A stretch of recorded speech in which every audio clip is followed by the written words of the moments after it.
Hello and welcome to Extra Milestone, a spin-off series of the Cinemaholics podcast. Every month, roughly, we celebrate a noteworthy film anniversary. These are the classic films that we believe went the extra mile in their filmmaking, making them as relevant today as they were yesterday and are therefore extra milestone. First up, he's our usual host of the show, Baron John Negroni. Welcome, Baron. I've come to suck your... Oh, wait, wrong movie. What in the world? I don't know where that was going, but That's my Dracula, obviously. Everyone knows that. Wrong monster. I'm going to move right on past that. I am, of course, the incorrigible Sammy Normal, a.k.a. Sam Normal, a.k.a. Sam Nolan. That's me. I'm hosting this time, John. Look at me. I'm all grown up now. You're doing a great job so far, Sam, although, I don't know. You haven't mentioned Dracula yet. I don't know what this Dracula nonsense is. John, it's been a while. It's been a while since we've done one of these, since December, in fact. Yes, and we have a lot of catching up to do. We're going to be doing all kinds of extra milestones so all the listeners can get their fix that we've been pulling back from them. But like a certain creature, we have resurrected, in some senses, this program. We've been resurrected from the dead to do yet another extra milestone. This is going to be celebrating the anniversary for the month of December. Last time we did Life of Brian, which was released November 1979. What a great movie. That was a fun time. I really liked that. So funny. And we're doing another comedy this month. So it's the listeners love comedies. They love to laugh. Who doesn't? Anyone would love to laugh. We're going to get to that movie that we chose here in a minute. But first, John, as usual, there were so many to choose from. Like always, there are. It's when I'm doing the research for like what's on the docket for any particular month, I'm amazed at like how many things came out in 1 month of even a certain year. Naturally, having to choose just one, in some cases two, but for the most part, we choose just one a month. It's not easy, and we had a lot of good contenders for this episode. Would you like to hear what we didn't select? You know, they say you can't kill your darlings, but Sam, you do it every month. I murder at least a half dozen of my darlings. I picture it. I'm like, there's Sam, just sitting there pressing the delete button, but it's almost like you're stabbing these movies. If I deleted them from all consideration. Maybe so. If I deleted them though, I'd have to go back through IMDb. So I keep them on the document for now, but they're not indented like our winner is. Here's what we didn't select that was on the poll, and we talked briefly about these last time.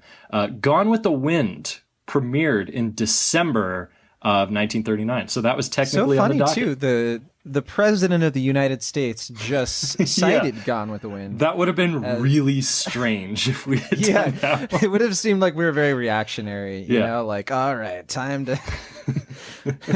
Rather than celebrating the awesome fact that Parasite won Best Picture, which is legitimately awesome, by the way.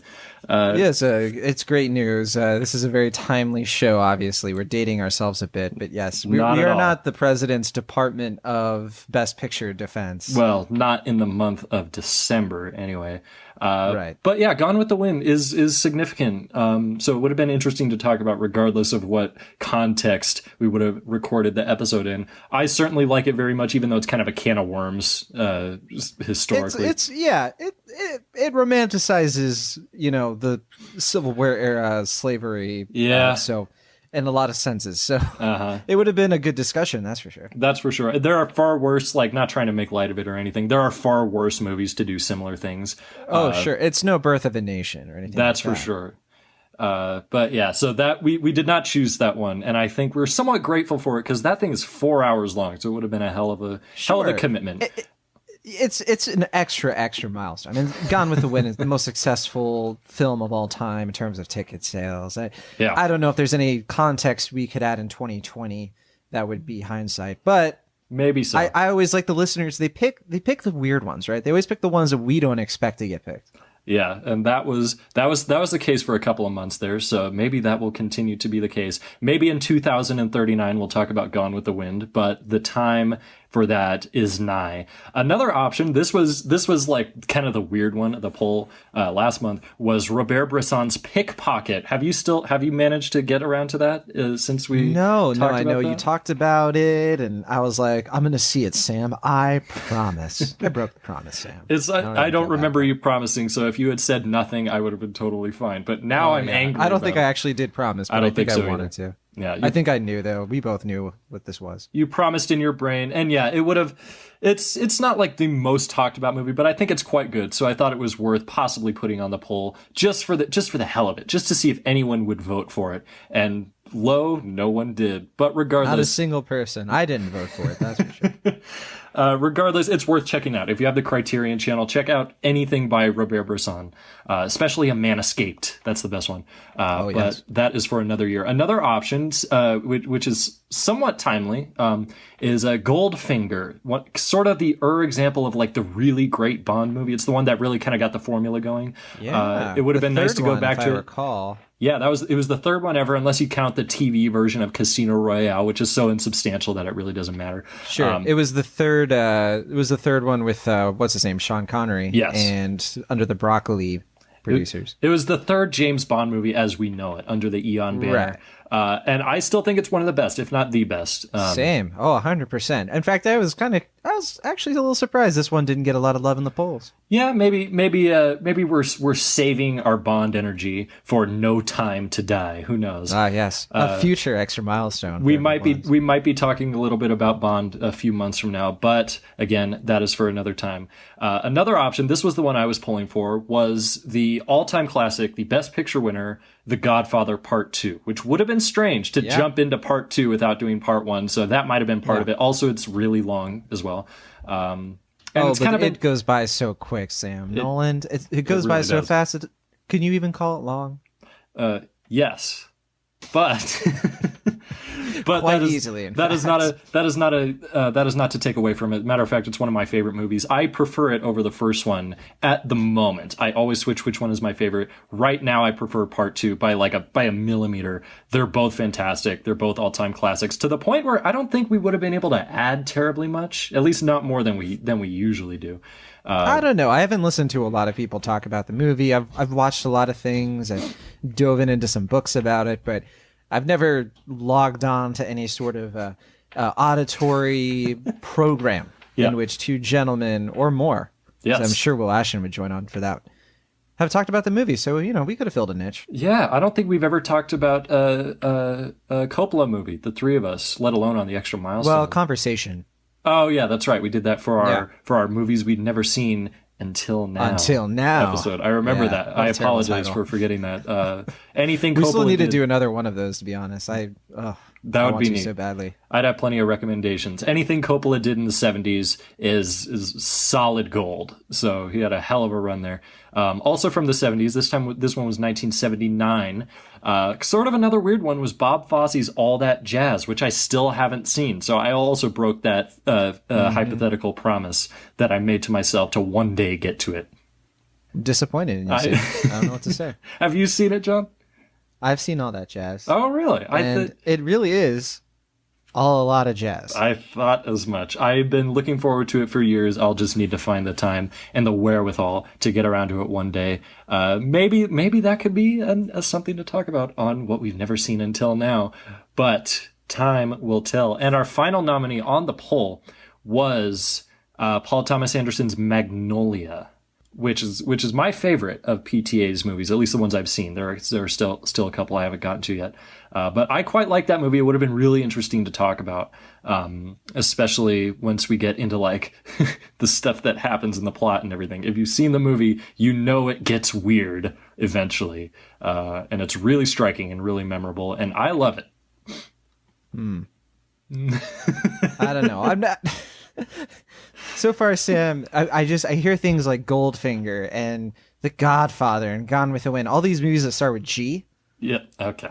All right. I'm sensing a pattern, Sam. I see how it is. Well, the movie that ended up winning starts with a Y, so I don't know if that worked out. But like always, there were a few other movies that I did not put onto the poll just because I didn't think they would have enough traction or there wouldn't be enough material to get a full episode out of it. But incidentally, this first one also starts with the letter G. Released in December 1924, is not a lot of people have heard about Poppins. Gary Poppins. John, you've officially dove into the deep end, and you're never coming back.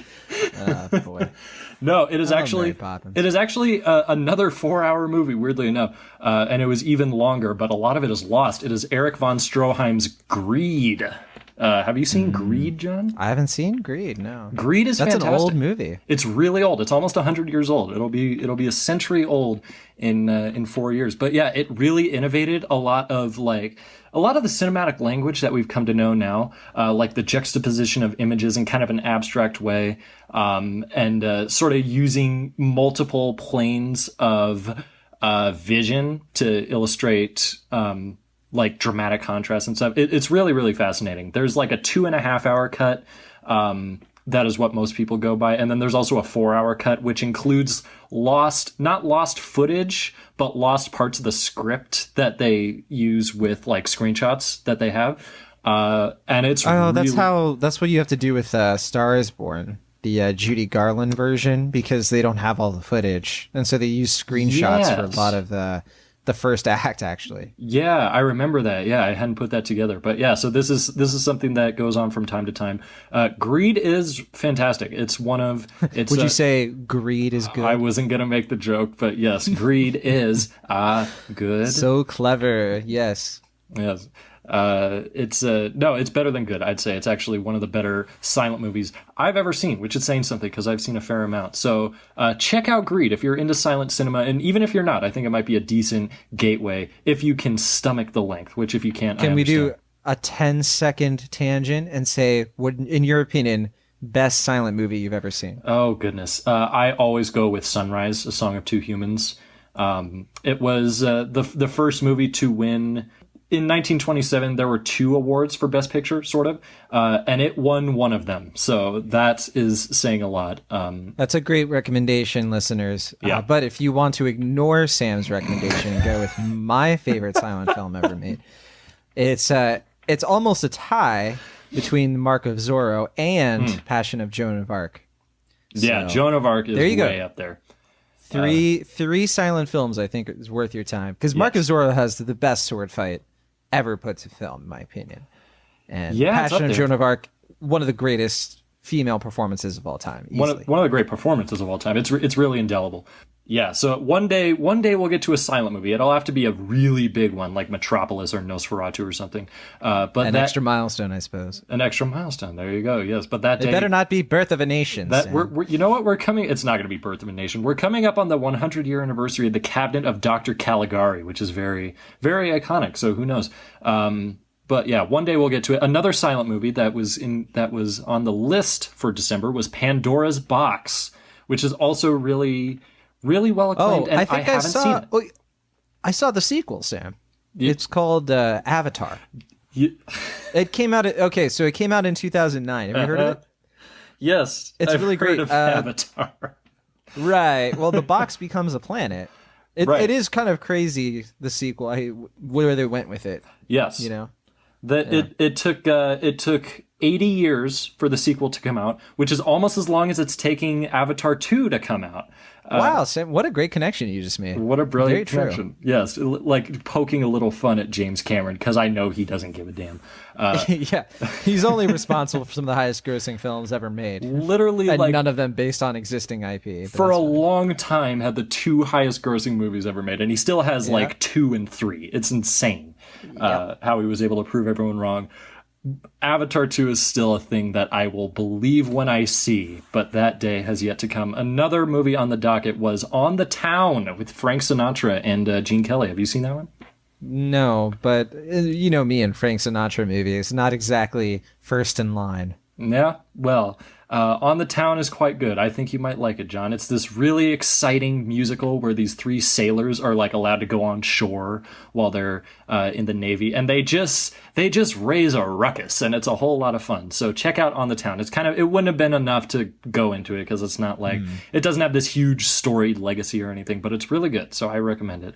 Another G movie. We're actually going to have two in a row. Is a comedy I dearly love, Galaxy Quest. Are you a Galaxy Quest fan, John? Of course. Yeah. My man Alan Rickman. My man Alec Rickman. Everyone's before he turned to page 364. 94. Long after he was the most lovable terrorist that was acceptable. Shoot the glass. Yes. Yeah. Galaxy Quest is hilarious. It's also a really impressive movie about why fandom is really awesome and why loving something so ahead of its time. It's really ahead of its time. I saw it before I ever saw any Star Trek movie or TV show, and I somehow like got all the references, and it was really powerful. I've gone back to it since then. It's equally as good. So Galaxy Quest. I had seen like The Next Generation, for sure, but yeah, not as a big fan or anything like that. Sure. Yeah, it plays whether or not you have any familiarity with Star Trek beforehand. Another option we had, also from the year I was born, 1999, is the last G movie, not rated G, but starting with a G, The Green Gox Mile. of New York. Yeah, I don't even know what that is. The Green Mile, which I have not seen. Have you seen The Green Mile, John? The Green Mile, yeah, it's good. Yeah. And that's kind of where it ends. Like that's the most I've ever heard from it, which is that it's good. It's a milestone. It's not an extra milestone. Some will go so far as to say it's like on the verge of great, but yeah, it's just not an extra milestone, frankly. But then you find out they're thinking of 8 Mile, and you're like, oh, okay. 8 Mile, which also would be relevant to this year's Oscars. It's weird. I confused Green Mile, 8 Mile, and Road to Perdition. All three of those just swimming around in my head. You know, like you do. Those three occupy the same brain cell in John Negroni's head. Learn something new every day. That I don't have a lot of brain cells. Yes. Fair enough. You gotta make room where you can. We have a little bit of a boarding house situation in here.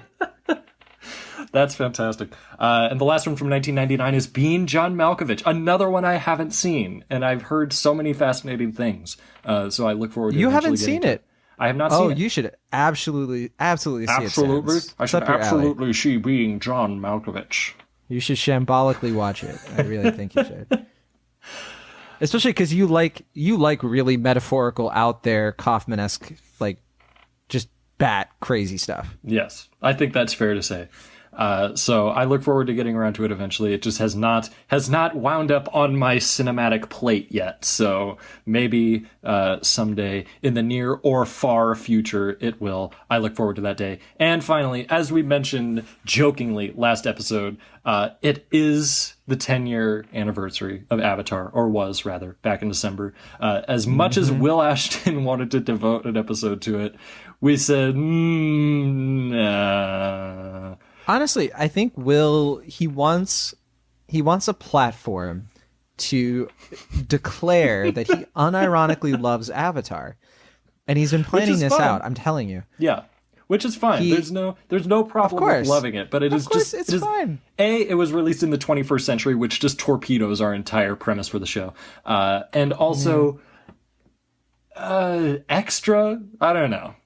It's barely a milestone. And the milestone aspect of it is already fading fast because it's not like, I mean, if you revisited it, there's nothing about it where you're like, wow, this movie had to happen, or else 3D movies just wouldn't be the big phenomenon they are today. No, I mean, we don't know. They might not be, but regardless, when was the last time you heard anyone talk about Avatar when it wasn't about the innovative technology or the fact that the sequel is taking for goddamn ever? I hear people joking about Avatar. Exactly. That's it. Yeah. I don't hear people being like, man, remember Avatar? But we condescend. We do condescend here. Yes. However, there is an entire generation of people in Asia who love Avatar. Oh, yeah. To them, Avatar is their Star Wars because they didn't get Star Wars. But one of the first movies that they ever saw in theaters in 2009 was Avatar. So they'll hear us talking and they'll be like, what a bunch of snobs. And they have every right to say that, because we basically are being that. But as, Sure. yes, Americans, Avatar was not really something special in the grand scheme of things. But for a lot of people overseas, it was like this big defining cinematic moment. So in that sense, it would not have qualified for extra milestone, right? I love the way you oscillated between diplomacy and being a total jerk. We don't have enough unobtainium to afford. Because it's called unobtainium and they obtain it. Like, that's just so nonsensical to me. It's called setting goals, Sam. You call it unobtainium, so when you obtain it, you feel like you accomplished something. Yeah, maybe so. We like got this podcast we're about to do is unfinishable, but by God, Maybe we're we gonna can do finish it. it. John, the movie that won the extra milestone poll for the month of December 2019. Let's just pretend we're back in time. It's 2019. Merry Christmas, Sam. Remember, it's the 2010s, man. Oh, yeah. I don't know about this Bernie Sanders. Do you really think he could win all those primaries that are coming up? Well, I don't know. There's only one way to find out. We're going to talk about Young Frankenstein. Yes, that's... Oh, I see. It starts with a G. I see what you did. I don't think that works on a variety of levels, because we're going to talk about Young Frankenstein. That's a word. You when you're gung ho. Yeah, gung ho Frankenstein.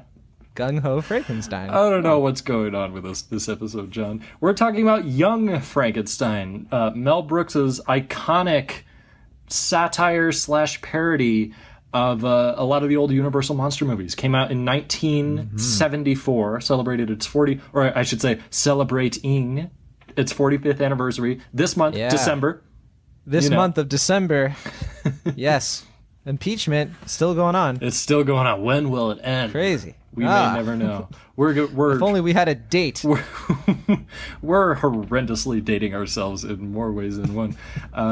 Young Frankenstein. It's another comedy, second one in a row. So it's interesting the way things work out that way. It's also people want to laugh during the holidays, Sam. That's true. It is the holidays. Well, it's the holidays.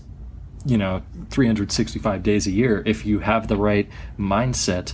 It's the prime holidays. Prime holidays. It is. They're really good ones. This happens to be our first jaunt into the year 1974. We did two 1979 movies, Alien and Life of Brian. This is our first one in 74, and I think it's an interesting one to start because 1974 was like a huge year for really acclaimed movies that still hold up to this day. We already talked about the Conversation and The Godfather Part 2, but there are a lot of really iconic movies that are still talked about, like Enter the Dragon came out in 1974, and others that I can't remember off the top of my head. Well, that would have been quite timely, too, with Once Upon a Time in Hollywood. That's true, yeah, but we decided not to, for whatever reason. It was a good year, is my point, and so that we're starting with this one, and potentially ending on it, at least for the next half decade. Is a poetic thing, so I want to make the most of it, and we're going to be meeting a lot of actors and filmmakers for the first time, so I think this will be an interesting one. I say we let's jump into the background of Young Frankenstein, shall we? I'm ready. I'm ready as well.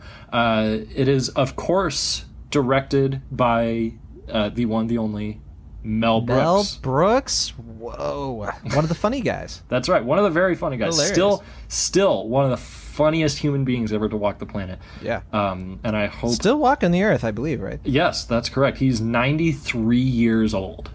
He's killing it. Which is just a huge accomplishment for anyone, and I hope it lasts for like I don't know, another 100 years. Let's invent the another technology. 93. Let's do it. Let's invent the technology just so Mel Brooks can stay alive. For Mel Brooks. And Carl Reiner's still alive too at 97. They're holy cow. They had something. They figured something out back in the day, and they're still living off of it. I don't know what it is, but I want it because I do not. I do not plan. I suspect on it has to do with lightning and hunchbacked assistants. You're just waiting for me to lob these over the net inadvertently, aren't you, John? If you're not going for the low-hanging fruit, Sam. Far be it for me to just walk it on by. Fair enough. Yeah, Mel Brooks.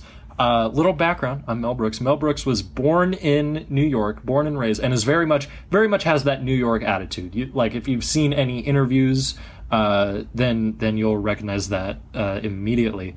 Was drafted into the U.S. Army, World War II, 1944, I believe was the year on that. Tells a lot of stories about that. And then after that, just sort of went seamlessly into show business. At a very young age, he was just captivated by the theater. And it's easy to see why, especially back in the glamorous days of the 30s and 40s and 50s and stuff. You can see why someone would be just totally jazzed by that. And so after leaving the Army, just went into show business and then became associated with Sid Caesar, a personal friend of his. And one thing led to another. They created Your Show of Shows along with Carl Reiner, who I already mentioned. That lasted for some time. And then Carl Reiner and Mel Brooks kind of split off and did their own thing and really struck gold with this routine they called the 2,000-Year-Old Man, in which Mel Brooks played a man who was alive at the time that Jesus was crucified. So another Life of Brian connection. How weird is that? And would just tell these funny stories, and it was mostly improvisational. Like Carl Reiner would just sort of feed him the setups to jokes, not unlike what we're doing now. So in essence, you're the Mel Brooks of this podcast, and I am the Carl Reiner of. You give us an unbelievable amount of too much credit. You know what? You're absolutely right, and I regret ever doing that. We're not Carl Reiner and Mel Brooks. We're more like I don't know, Siegfried and Roy or something. That's what I was gonna say. Sam, you're in my head. Welcome. There's not a lot of space. It's you're going to have to share a bathroom. Well, we could talk about that later. It's a Samfried and Negronoy. How does that sound? Wow. That sounds terrible. Oh, sure. I get a wow for my pun. It's Mel Brooks. Well, okay, if it's Mel Brooks, can we at least be the cantankerous old men in the Muppet movie? What are they? Statler and Waldorf? Is that the ones you're thinking? Yeah, is that their names? I think so, yeah. Just the curmudgeon-y old men who just hate everything, which is what a lot of people see critics as that. So I think it's only a natural continuation. But yeah, they really struck gold with this 2,000-year-old man routine, and that sort of gave him the leeway to get into higher profile stuff. Mel Brooks created the show Get Smart with Buck Henry, another show business worker of the era, and from there sort of naturally pivoted to cinema. Mel Brooks's first feature-length movie, as far as I remember, is The Producers, which also stars Gene Wilder. That was their first collaboration. Well, I don't want you to skip over The Critic, his short animated film. That's right. I was debating whether or not to mention that, but yes. Well, it's an important one because it's one of the things that inspired Mystery Science Theater. Yes. And guess who presented it as one of the short film Oscars? None other than Shirley MacLaine. Really? That's awesome. Yeah. And it won the award, if I remember correctly. So for animated short. It might have. I forget, actually. I'm pretty sure it won the award in 1970 something. Yep, you're right. It won. It was 1964. 64. My apologies. I'm off by a whole decade. It happens from time to time. But then the Producers.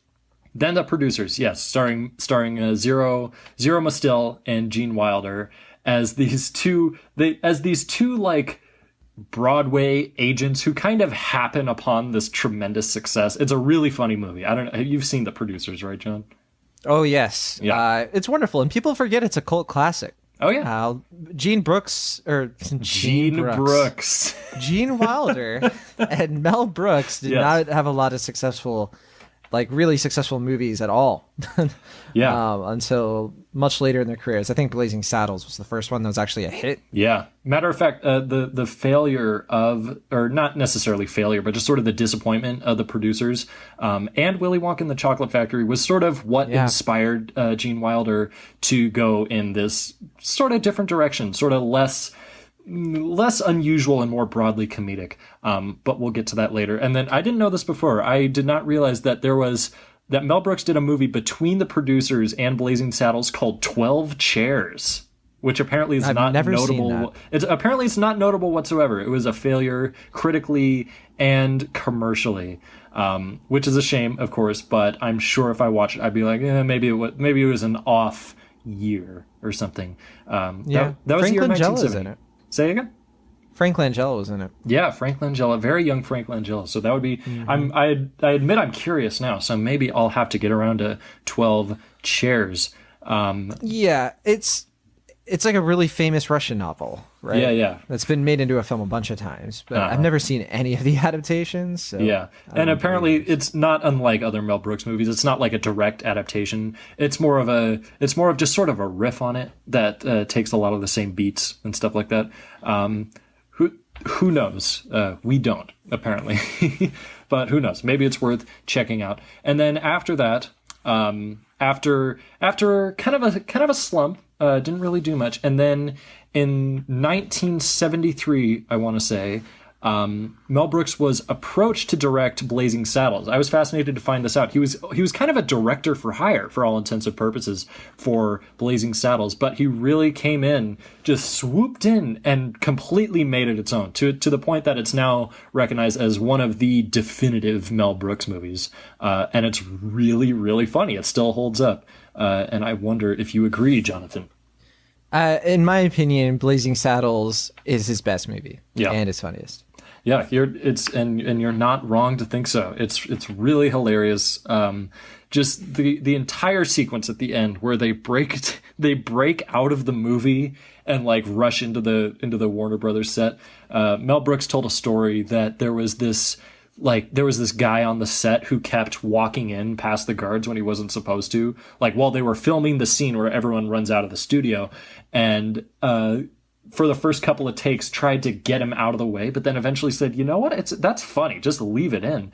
And so if you'll notice during that scene, there's just a bystander like in this sweater vest, just sort of looking around as all these costumed actors are rushing out of the Warner Brothers set with Cleavon Little on a horse, and it's really funny, especially if you know it's there. And they do a lot of that, like improvising with Young Frankenstein too, just like gags that they happen upon and decide, let's put that in the movie. Yeah, why not? There's no reason. Mel Brooks. It's a comedy. Mel Brooks was founded on improvisation, so it makes sense that they would carry over to the cinematic works that he would eventually create. So Blazing Saddles, that came out in, if memory serves, February of 1974, and this is where we enter Gene Wilder officially. Like I said before, Gene Wilder was sort of in like this financial turmoil a little bit. But in the year, I want to say 72, it might have been 1971, he hit a little bit of success. It was 72. 72 with Woody Allen's comedy, sort of an anthology comedy, Everything You Always Wanted to Know About Sex, asterisk. But we're afraid to ask. Have you seen that one, John? No, I haven't. I wanted to, and then it turned out that Woody Allen was Woody Allen. Yeah. And so I haven't really watched a Woody Allen film since, but it was on my list for the longest time. No, yeah, and you're totally right to do so. I watched it. I can't remember if it was before or after, but I did see it a few years back. And Gene Wilder is only in it for about 10 minutes, if that. And he plays like, I can't remember if it's a therapist or like a doctor, but this character comes in and makes this really strange confession about a pig. That's all the detail I'll go into.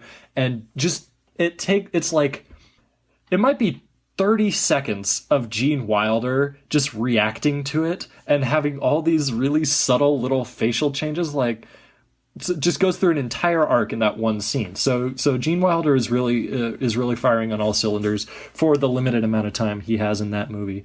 And so the success of that sort of freed him up to pursue this idea that he had for the longest time, which was sort of a riff on the Universal Frankenstein movies, which is what Young Frankenstein ended up being at the end of the day. And he had like a screenplay, right? Because Wilder was like a screenwriter. He had like dabbled in it. He had dabbled in it. This was the first time where he really decided to go all in. And what happened was that his agent, Mike Medavoy, said, "This is a good idea. Here, I suggest that you get these two other actors that I'm sponsoring, Peter Boyle and Marty Feldman, involved." One thing led to another. That ended up being the case. Mike Medavoy suggested you should get Mel Brooks as the director, which Wilder liked the idea of, and approached Mel Brooks on the set of Blazing Saddles. Mel Brooks was hesitant at first, said it just didn't seem like a substantial enough idea, but was eventually convinced when Gene Wilder sort of pitched it as a descendant of the Frankenstein that they'd all come to know over the past 3/4 of a century almost, and said this is a descendant of that Frankenstein who wants nothing to do with those wackos or something like that. And Mel Brooks thought that was funny, and thus the collaboration was born. And I think it's interesting at this point to bring up the sort of a history of Frankenstein in cinema up to that point. The novel was published in 1819, I want to say, somewhere around there, somewhere around the very early 19th century. And then sort of right around the dawn of cinema in the year 1910 was the first film adaptation of Frankenstein. And it's this 15-minute silent short. I watched it just now. It actually holds up quite well. It's really creepy and sort of ominous, like really faithful to sort of the spirit of the novel, more so than most of the other, if not all of the other Frankenstein movies I've seen. There's this really horrific image where, to visualize like the formation of the creature, they burned a doll, like just set it on fire and let it burn to ash, and they filmed that and then played it in reverse. So you see this thing like sort of materializing out of thin air, and the arm is waggling. It's really eerie, and it's only 15 minutes long, so naturally like 95% of the book is cut out. So it doesn't quite do it justice, but that was kind of the first one. And then there were a few others throughout the silent era, but it wasn't until 1931 when Universal made their first Frankenstein movie starring Boris Karloff, directed by James Whale, that sort of birthed the idea of the Frankenstein mythos as we know it today. Now, John, you've seen the classic Universal Frankenstein movies, right? Or at least some of them? Most of them, yes. Yeah. Frankenstein, Bride of Frankenstein. Yep. And I think I saw Son of Frankenstein. Uh-huh. If I did, it was like very brief. Yeah. I did not see Ghost of Frankenstein. Ghost of Frankenstein is completely unremarkable. I cannot tell you anything about it with a gun to my head, except that, like all the other Careful, movies, Sam, there's a gun to your head right now. There's a gun to my head, oh God. And I know you can't say anything, so you... All right, God, you're safe. What an apropos way to go.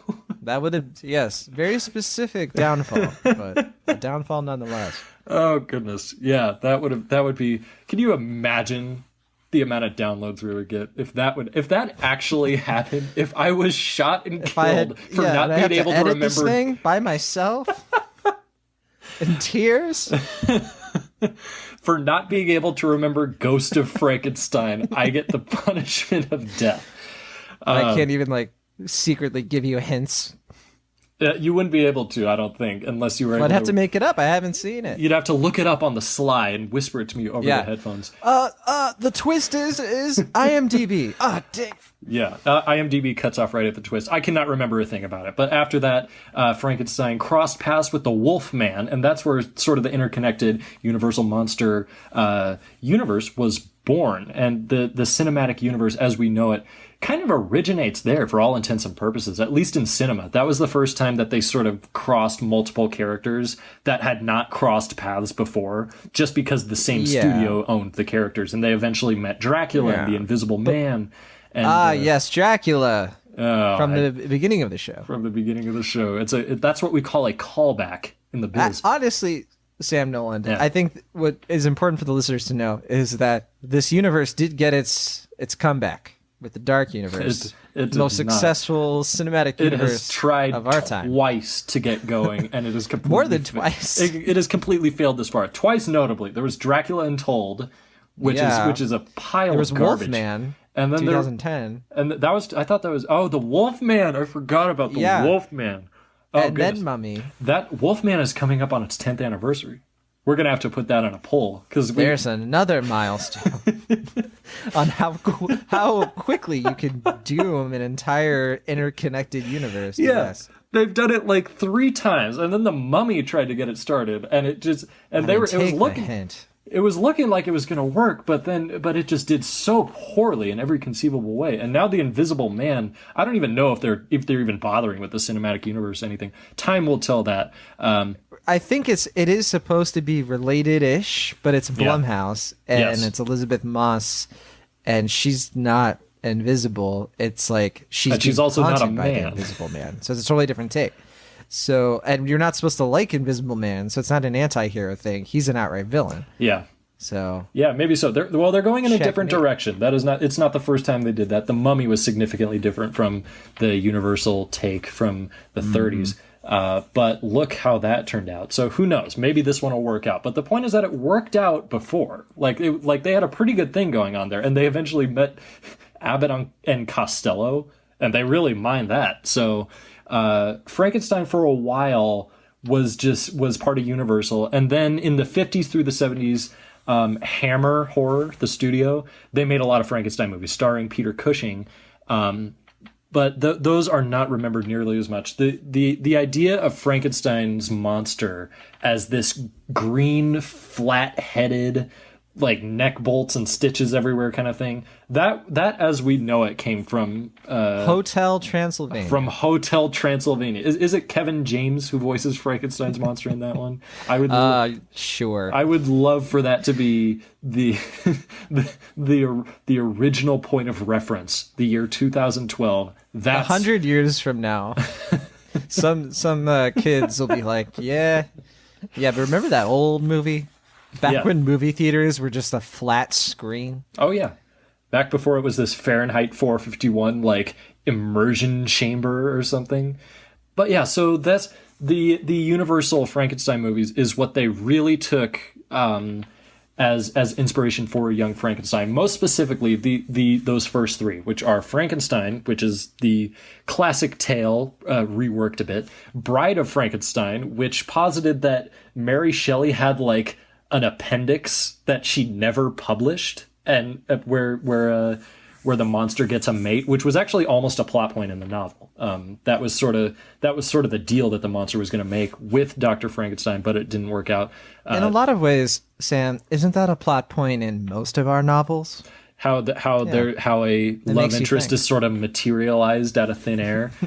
Man, it's like very artificial, and it feels and feels a little unnecessary, really. Really logically break it down. Yeah, it's it doesn't make a whole lot of cinema doesn't make sense if you really think about it, which is why it's important not to when the time is right. Bride of Frankenstein. We're fans of love and romance here at Extra Milestone. Yes, I'll go with that. I'll grant you this one, John. Yeah, Bride of Frankenstein is really interesting. That's the one where the Frankenstein monster turns out didn't die. So it really just kind of completely shoots the ending of the original in the foot, where it looked like the monster died in like this burning windmill accident and Dr. Frankenstein survived. Yeah, Frankenstein was the original Michael Myers. Yeah, I guess so. And I mean both Michael Myers. Yeah, honestly. It was the original Mike Myers as well. Yeah, that's kind of the joke, because I watched all those in kind of rapid succession, and I just could not help but notice, like, can this thing stay dead? Like, how powerful is that lightning that it made it completely invincible? Turns out lightning goes a long way, John. So remember that next time you're in a lightning storm. It might just make you immortal at all costs, because it becomes like a kind of a cheap gag at one point, how at the beginning of every movie, they go to like the place where the monster previously died and said, oh yeah, also not that. Like, the monster's still alive. It's so perfunctory Sam, after a while. Huh. There's a lot to be said about the way that in our mythic monoculture, we perceive lightning as a giver of life, but with consequences. So with Frankenstein, of course, it brings about life, but with a doomed undercurrent of despair and destruction. And then our superhero myths have the Flash, for example, where lightning is both a blessing and a curse. That's correct. And that is the source of that story's progression. Yeah. And a lot could be said. And in my video essay, I will... Yeah. You know, you're being kind of tongue-in-cheek right now, but you're not wrong. It's sort of the idea of how playing with God, or playing... What's the phrase I'm looking for? Playing God, sort of taking... You're right. With great power comes great that's the thing. But yeah, how it really is just doomed to fail in every conceivable way. And I think that kind of plays into Young Frankenstein in a way that I'll mention here in a moment. And Cinemaholics in a way. And Cinemaholics. We refuse to stay down. You know what Rocky said? It's not about how many times you get knocked down. It's about how many you get back up. It's about how many downloads we get on a Sunday afternoon. It's about how many times it gets listened to years from now, you know? The only time will tell, though, so I guess we just gotta wait it out, and eventually we'll get there. Once upon a time in Hollywood, it got way more downloads a year later because people were curious about the Brad Pitt's Oscar. They were like, what did happen in Hollywood? We want to know. I don't know how. Mary Shelley. There's a Frankenstein monster. I'd love to see Stallone play Frankenstein's monster. Can you imagine that? That would be fantastic. Just dress up as like Frankenstein for Halloween. We digress dramatically. Bride of Frankenstein is really interesting. That's the one where Frankenstein's monster stumbles into the cottage of a blind man, which is paid homage to in Young Frankenstein. It's also the one where the title character, the Bride of Frankenstein, which should be the Bride of Frankenstein's monster. So that misperception was kind of born in 1935. Well, hold on. Yeah? Freeze frame. There's no frames. Everything. Isn't the idea... Hold that sound. Isn't the idea that he's Frankenstein's monster, but also Frankenstein's son? Yes. Sort of. Yes. And so the monster is also Frankenstein. That's true. It's taking the name of the father. In that case, I put it to you, what is the monster's first name? And Young Frankenstein kind of plays with that joke, doesn't it, Sam? It does. And matter of fact, in the third in the original Universal trilogy, Son of Frankenstein references that too. Like, that's the one where the son of Victor, or in that movie, Henry Frankenstein, sort of goes back to the castle and says like, oh, wow, everyone uses my name to refer to the monster, and that's so hurtful. It's sort of where the plot of Young Frankenstein comes about, come to think of it, where an ancestor, or no, what's the word? A successor? What's the a descendant? That's the word. A descendant. You know, Sam, and to be fair, I mean, we've been saying Frankenstein. Yes. I think we have it a little bit wrong there. I think it's pronounced something a little differently. It's German. I might have forgotten that. I think it's pronounced Frankenstein. Frankenstein. Yeah. It is not Frankenstein. They certainly get a lot of mileage out of that one pronunciation joke. But yeah, and that was Son of Frankenstein was also the one where there was like a law officer with a fake arm that he had to manipulate with the other hand. So that's where that joke comes from as well. So it's really sort of taking all three of these movies, not so much the rest of them with the Wolfman or the Ghost of Frankenstein or anything, and mashing them all together while also constructing it in such a way that it could... if you want to, it could be interpreted that this just does take place like a couple of generations after those movies that we saw back in the 30s. Right. I think it's interesting. It feels like a sequel in a lot of ways. Yeah.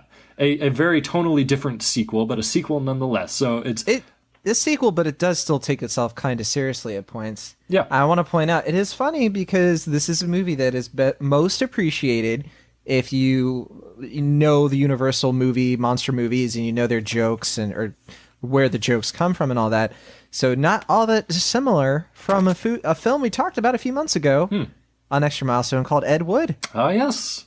Yes, I had not put that together, but that's very interesting. Also a movie that chose stylistically to be black and white. So there are more connections than we think. Right. It all even though comes they're together, 20 John. years apart. Yeah. 74 to 94. That is 20 years. I'm always wary of your math, John. Never forget. Wow. I mess up a math problem 14 times in a row. 15 and now all of a sudden times. I've lost your trust. Yes. Imagine that. 15 was the breaking point.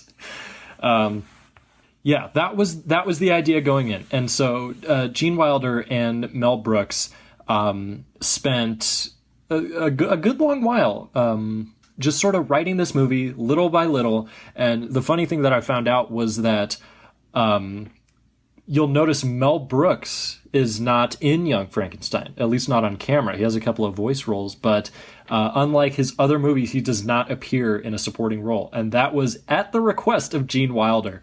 Because what happened was that... So rude. It's so rude. Gene, come on. Just give Mel a little screen time. It won't be that hard. But what happened was that when they were making Blazing Saddles, Gene Wilder replaced an actor named Gig Young to play the Waco Kid from Blazing Saddles, and sort of looked at this as a favor that he did for Mel Brooks and said, now in return, don't be in the movie. You're going to ruin it. Like, Gene Wilder was very adamant about that, apparently, saying that it just wouldn't fit with the tone that we're doing. And I wonder what that would have looked like had Mel Brooks insisted on playing a role in this movie. I wonder which one would it be. That's kind of probably a the blind thing. priest. Maybe, yeah. That's what I was thinking. But I don't know. Gene Hackman is so just perfect in that role. So it would be hard to imagine it any other way. I'm sure Mel could pull it off. But what we got, I think, is just fine. And it's a good thing we did, because originally it was going to be funded by Columbia. But they were really stingy about it. They said no, we won't give you this much money. We'll give you this much, a smaller amount. And they said, okay, let's go to Fox and see. It's like the equivalent of when one parent says no and you go to the other one and they say yes. So there's really nothing they could do about it. Fox agreed to give them the budget they wanted to. So that is what eventually happened. So that's why you see the Fox logo in black and white at the beginning of Young Frankenstein. And it all just kind of came together. They got Ken Strickfaden, the set designer and special effects technician from the original Universal movies. It's really impressive that he was still alive and that he was willing to do it. Matter of fact, a lot of the sets in the movie are the exact same sets that they use. A lot of the props as well. You'll recognize if you've seen the original ones, you'll recognize the castle. It's like the exact same castle, so it's really impressive that they did that. And Mel Brooks got his longtime composer, musical collaborator, to conduct the score for it, which is very impressively reminiscent of those original Universal movies. They all start with sort of this really ominous kind of mysterious tone that sort of sets a tone of dread going in, and I think it's really successful. The opening credits of Young Frankenstein, how they're able to evoke that. John, I would like to ask you at this point, what is your experience with Young Frankenstein? How many times have you seen it, and how? I would like to know. Yeah. I've seen it at least twice. It's a movie that I would see whenever it would come on, like Turner Classic or something like that, and catch a few scenes. First time I watched it was on as a kid. It was one of the first monster movies I ever saw. In fact, it might be the first one, because I think I saw it on cable, and I knew who Frankenstein was because of the permeation of pop culture, of course. Right. But at no point do I remember being like watching Mummy or Dracula or anything like that without really understanding the Universal monster movies and what they represent. And I think I watched Young Frankenstein the first time in that context, and I've always been aware of what that movie is. Memory of it's pretty strong. It's probably about 10 or 11 years old.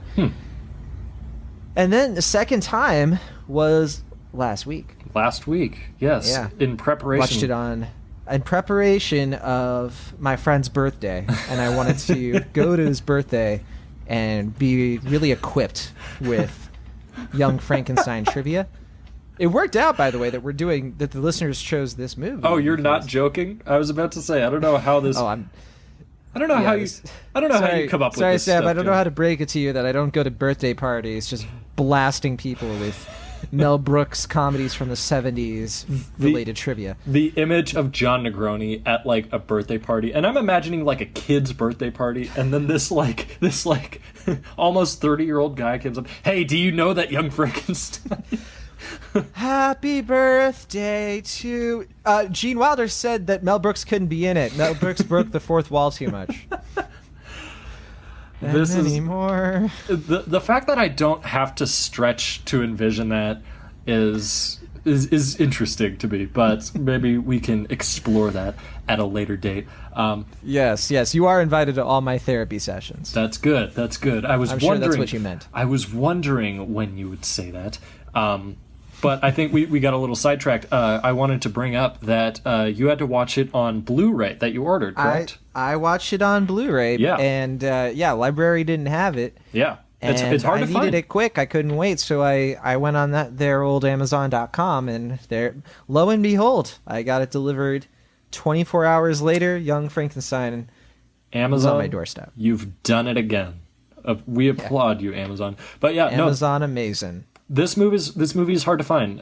It was not released on DVD. It was released in like '98, I want to say. And then again in 2004 and 2006, and then the most recent time they did the Blu-ray version in 2014 for the 40th anniversary.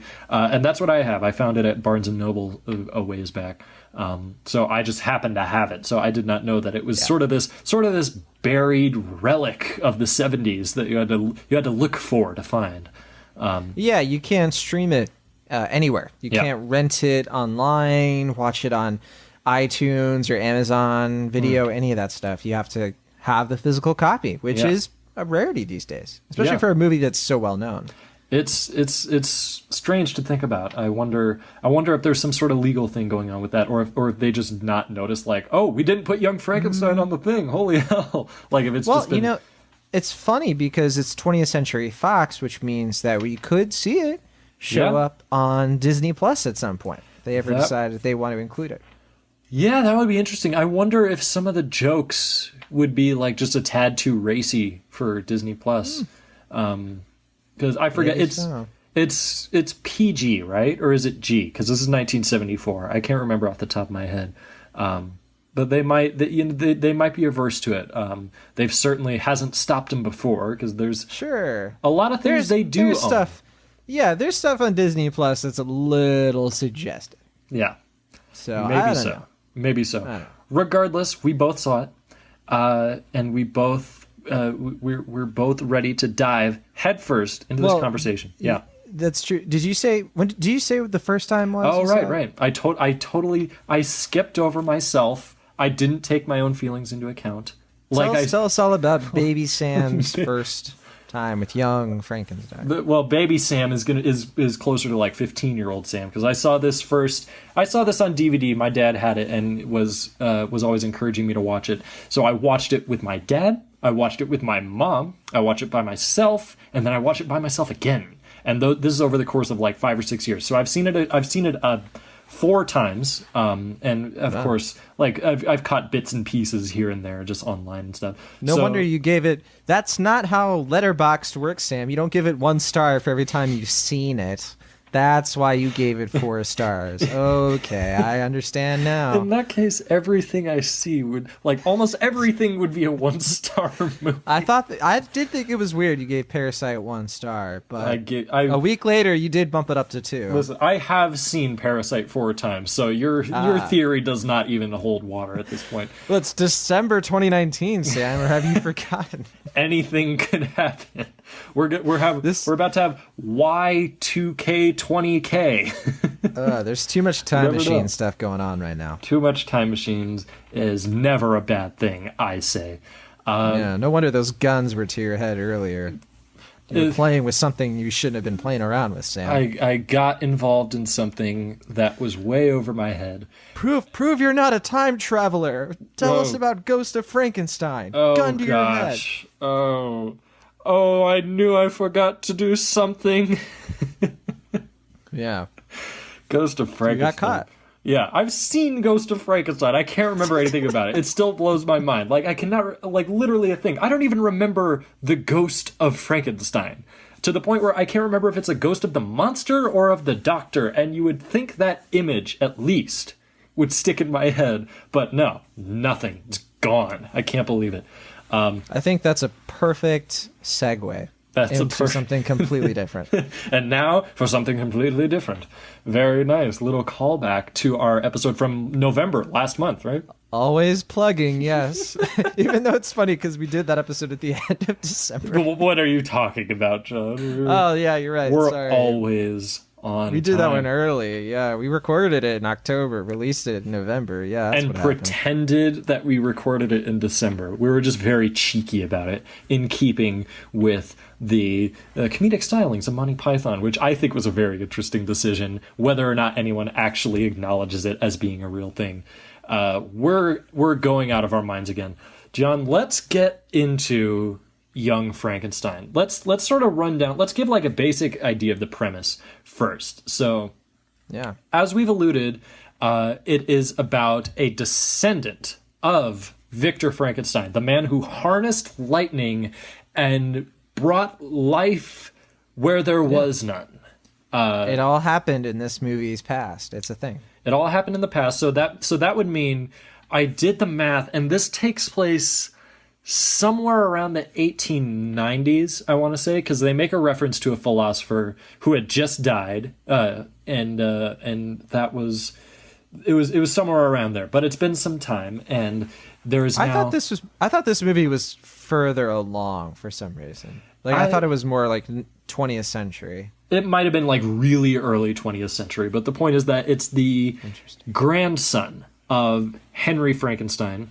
And the great-grandson of Beaufort Frankenstein, incidentally, who I guess is the owner of the deed to the castle, the Frankenstein castle. Victor Frankenstein, as he likes to pronounce, not Frankenstein, as he points out numerous times throughout the movie. And is like a university teacher, and has completely like tried to disown and completely disacknowledge any connection to Victor Frankenstein, that heinous man who tried to do the work of the gods and paid the price for it. I can't judge. It's basically what I did when I moved to California. Try to cut all ties with any descendants. You don't know how Negroni is actually pronounced. Well, Negroni is a drink. So did your family invent that? I like to think they did. No comment. Did you invent that, John? Was it you all along? I would not be proud of it. I know, Sam, you are not yet of drinking age. Never had a drop of alcohol. You have not tried a Negroni. Yeah. They are absolutely disgusting. Ooh, goodness. Just like our legacy. You're jumping to conclusions there, but fair enough. Yeah, Victor Frankenstein is a teacher at a university and gets into some very hilarious shenanigans right up front, and then receives a mysterious letter, like you do, saying you've inherited your great-grandfather's castle in Transylvania, of all places. Right. We mentioned Frederick is in America. Yes. Did I say Victor? I've been meaning to say Frederick. Frederick Frankenstein. Victor is his grandfather. That's correct. I get all the Frankensteins confused because for no particular reason, the original Universal movies changed it from Victor to Henry. So that's just one too many wrenches thrown into the gears of Frankenstein, and it's been completely throwing my mind for a loop for weeks now, and I will have none of it. It's Frederick Frankenstein, or as Igor jokingly says, Friedrich Frankenstein. Which is very funny to me. Yeah, Frederick boards the train, goes to Transylvania, comes across Igor, as he likes to pronounce his name. I think isn't he sort of trolling Yes. Frederick by saying that, by being like, oh, it's Igor. That's the whole idea. We'll get to how much life and energy Igor brings into this movie. But yeah, that's the basic idea, is that he's sort of like, oh yeah, well, I can be hipstery too. Like the 1890 equivalent of it, basically. Meets Igor and meets Inga, the lab assistant, played by the great Teri Garr. And they go to the castle and are just sort of like hanging out in the castle. And through a mishap with a bookcase, comes across the secret lab and library of, and I'm making sure I'm getting this right, Victor Frankenstein, the monster guy. That's the one. Yes, and decide and says, wait a minute, it could work, and sets about trying to replicate his grandfather's work. And if you've seen literally any of the Universal Frankenstein movies, it pretty much just does that, but it's really funny for the rest of the movie. Jokes. With a lot of jokes, with a lot of really just not even absurd humor. I'm trying to figure out what the right word is, because it's not like there's other dry humor in there, but then there's also very like obvious wordplay humor. It's a weird mix. It's a really weird mix. It's not like other Mel Brooks movies that we mentioned before. A movie that came after this that we didn't get to, Spaceballs, is not like that. It's not like Robin Hood Men in Tights. It's very clear. It's very apparent once I did the research that this is not completely Mel Brooks's baby. So I think it's interesting to note the differences in senses of humor. But John, I think there's not that much slapstick. Like there is, and there's like a few scenes where you can tell Mel Brooks was like the turn the candle scene. Yeah. Where it's like, yeah, that's him doing his high energy stuff. But there's a lot of like slow humor too. Yeah, to the point where like I'm still noticing new jokes that I never noticed were there, because they sort of come and go like in the blink of an eye. Like there are certain jokes you'll miss. But the good news is that there's always another one like right around the corner. You never have to wait too long for something quite funny in this movie. Which brings us to the part of the show where, John, we gotta let this cat out of the bag. So I've been praising Young Frankenstein. I've been saying that it's hilarious. John already revealed I gave it 4 stars. I think it's quite good as comedies go. It is at this point where, John, what do you think of Young Frankenstein? Having gone back to see it as a relatively of sound mind adult man, what do you think of Young Frankenstein? Well, Sam. Yeah.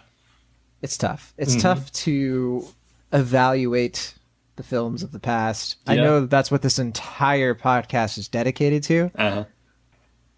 But still, it's hard. And it's difficult. It's difficult to say this because every extra milestone we've done, I have found myself either loving something more or loving something about the same, usually in between. Sometimes I've been completely surprised by how much I've liked something. Yeah. And these are the ones that you've seen before and gone back to watch again. A bunch of them, yeah. Yeah. This one, I wasn't sure what to expect. I was like, yeah, you know what? I haven't seen Young Frankenstein since the heyday, back when it wasn't Negroni, it was Negroni. And we had pride in the name. Sam. Yeah. I don't really like Young Frankenstein. I knew it. I didn't really enjoy watching this movie. Yeah. I was mostly bored. I didn't laugh a lot. And I don't think it's bad. Okay. Obviously not a bad movie. I think it'd be insane to be like, well, the movie's obviously bad and everyone's wrong. That would be a very misguided decision of words. I just think this movie is not my sense of humor. Okay. Weirdly enough, it's not that different from other films I find hilarious. There's just something about it. I think that I just never am able to connect with the balance between parody and it's a serious sequel. Because there's a lot of jokes. Yes. But there's also a lot of like, you do get the sense that Gene Wilder wanted this to be a legit Frankenstein movie. And I understand a lot. That's what a lot of people love about this. I can't appreciate it on either level because it's half of each thing instead of one complete film that I can fully enjoy. So you think like the persona of Gene Wilder and Mel Brooks are sort of clashing, so to speak, right before your eyes? It's possible. And I think most of Gene Wilder shines through. And I think that's probably why I don't like it as much. Interesting. Whereas I think that Blazing Saddles and Spaceballs, his two funniest movies in my opinion, Sure.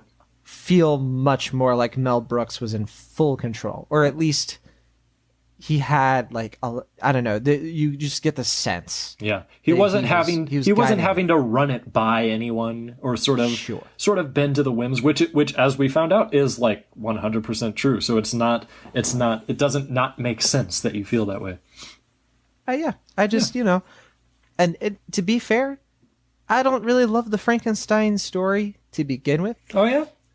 And I didn't feel nostalgia for the Universal monster movies. Interesting. So, yeah, there's something about it. Maybe I'm just too far away from them, where I just wasn't enjoying and getting caught up in. Not like Ed Wood was different.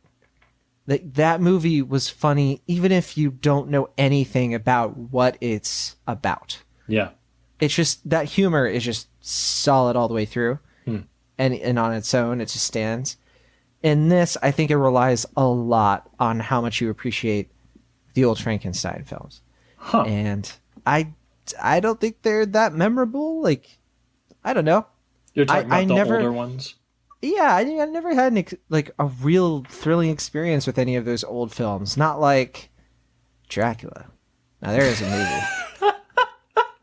You're waiting for a young Dracula or like young creature from the Black Lagoon or something. Well, to be fair, we did already sort of get our version of young Dracula in What We Do in the Shadows from Taika Waititi. Now that is one of the perfect comedies, I think. Okay. And one of the best films of the last 10 years. Sure. I haven't seen it, so I couldn't say. You haven't seen What We Do in the Shadows? Oh my goodness. Okay, now audience, you don't know this, Homework. but we have the cameras turned on, so John and I can see each other, and John's been like sort of in the same position. But the second I said I haven't seen What We Do in the Shadows, John physically leapt up out of the chair. Now hold on one second. Stared daggers into the camera. Samuel? You best be honest with our listeners. Yeah. And you tell them why you haven't seen What We Do in the Shadows. Because I was 15 when it came out. It was not in my... perfect age to watch it. It was not... maybe so, but it was not in my cinematic realm. I was not seeking out things like that. For whatever... I did not hear about it until years later. I don't know. It just never... Don't mind me, Sam. I'm just calling the police. Aren't you? It just... listen, I've been threatened at gunpoint on this episode. I can take it. He hasn't seen What We Do in the Shadows. Yes, his address. Okay, I'll text it to you. Yeah. You're going to text don't the go officer. easy on him. All right, thanks, Here, officer, let me text it to you. Yes. Yes, yeah, close. I totally believe that you have this officer's number on speed dial. Well, Officer Bradley and I have been through a few things. Officer Bradley, yeah. If this episode ends with me screaming, "You'll never take me alive," and dashing away from my mic, you'll know why. He's in the closet, Officer Bradley. I saw him through the camera. I'm in my living room, John. I have nothing. He lifted a candle and then it moved the wall. Lift that No, the other candle. That is a good scene. It's a really good scene. Now listen, we're sort of losing our minds here. So I think it's very interesting on a couple of levels. A, that we've had our first huge disagreement. Like there have been other movies that one of us didn't care about as much as the other. But this is the first time where I think we have like a significant divide. And even still, you're not saying that it's bad, right? It's sort of, it like you can, I don't want to put words in your mouth, but you can recognize that it does what it sets out to do, more or less. That just doesn't happen to be for you. Am I on the right track there? I believe you are capturing the essence of what I just said. I don't know what this eccentricity is about, but I like it. So I'm gonna merge into this lane with you, John. Yeah, I think it all it comes down to is I said what I thought, and then you sort of repeated what I said, and I'm agreeing with you that yes, I did say that. Exactly. I just want to put it in context. I just want to make sure. Yeah. I want to make sure we're on the same wavelength here, John.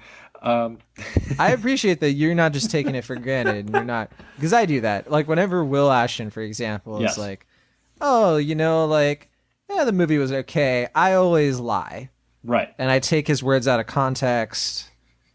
And then I say things like, so you hate the movie. Yes. And you sent death threats to the director. That's correct. Anyone who listens to any episode of Cinemaholics will get that right away. For instance, it's a thing. We both know that Jojo Rabbit was like Will's least favorite movie of 2019 this year. But if you listen to Cinemaholics, you'd think that Will Ashton, chose Jojo Rabbit as his child's godfather. Yes. Which is... I mean, I don't want to say it surprised me, but it caught my attention. I'm just happy that Will had a kid. He's been wanting to be a dad for some time.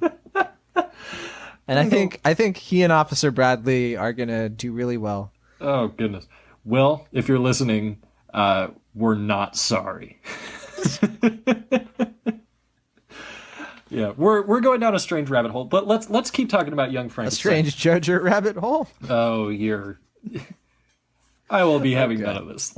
I'm gonna just sidle away from this very slowly. So Young Frankenstein just not your thing, huh? It's no. Okay. So I will say this. I think it's very interesting that you bring up that it's not connecting on the level of having had a prior appreciation for the Universal Frankenstein movies. The first 3 times I saw this movie, I had not seen a single Universal monster movie.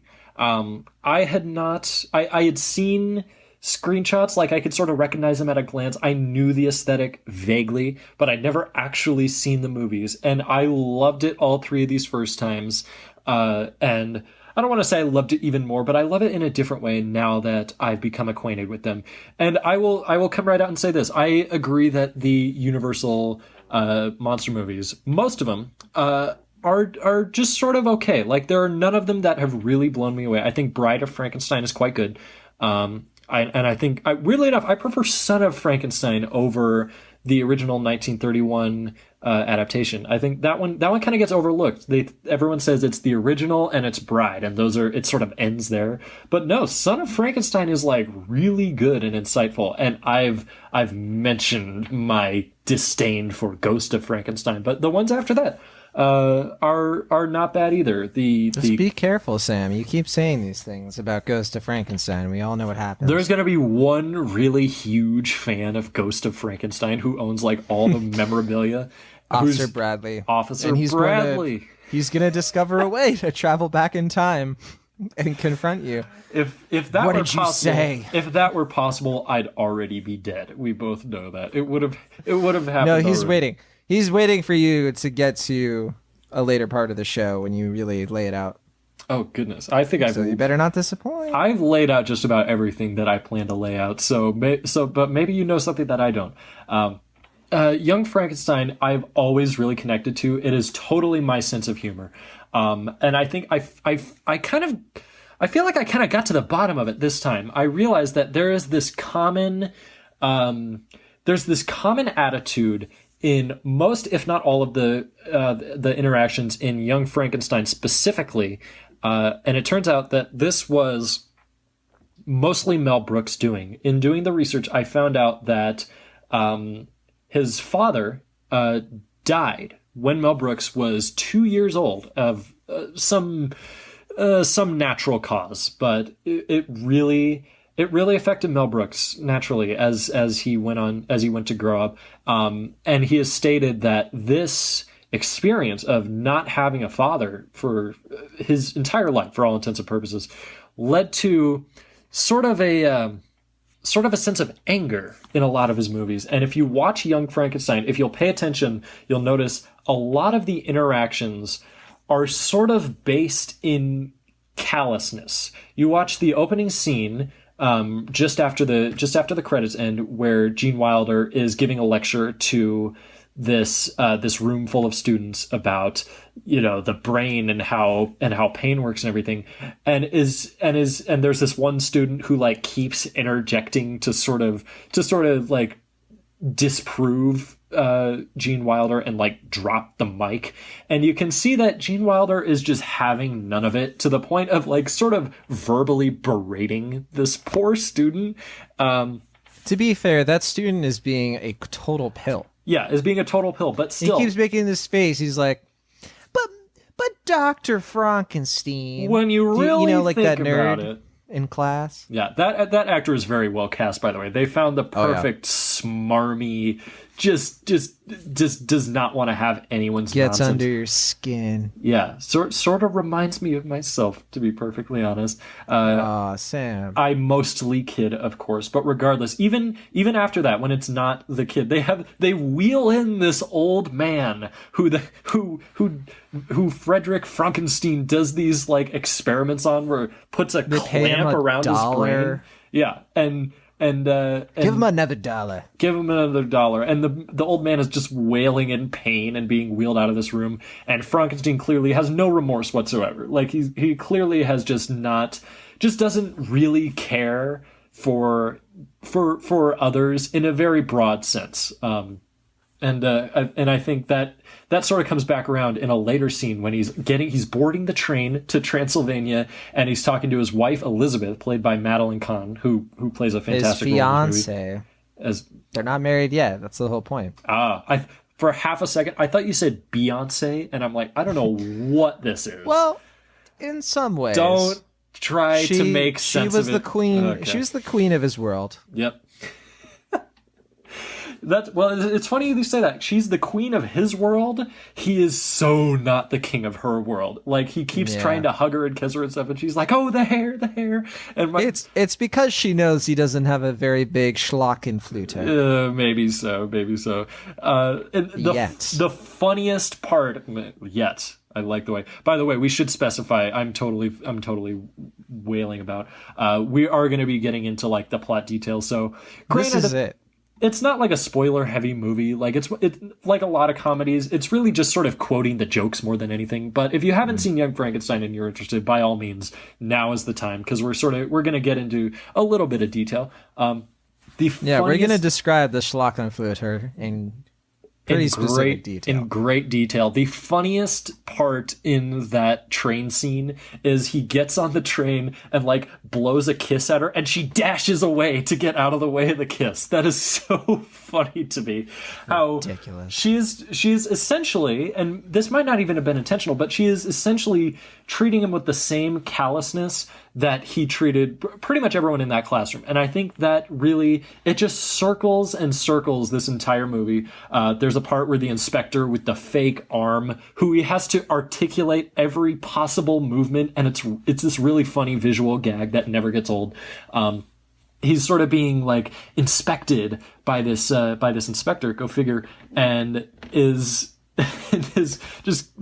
they're just being total dicks to each other and not giving each other anything, trying to mess each other up while they're playing darts. It's all based in wrath, if we're going to use the applicable deadly sin.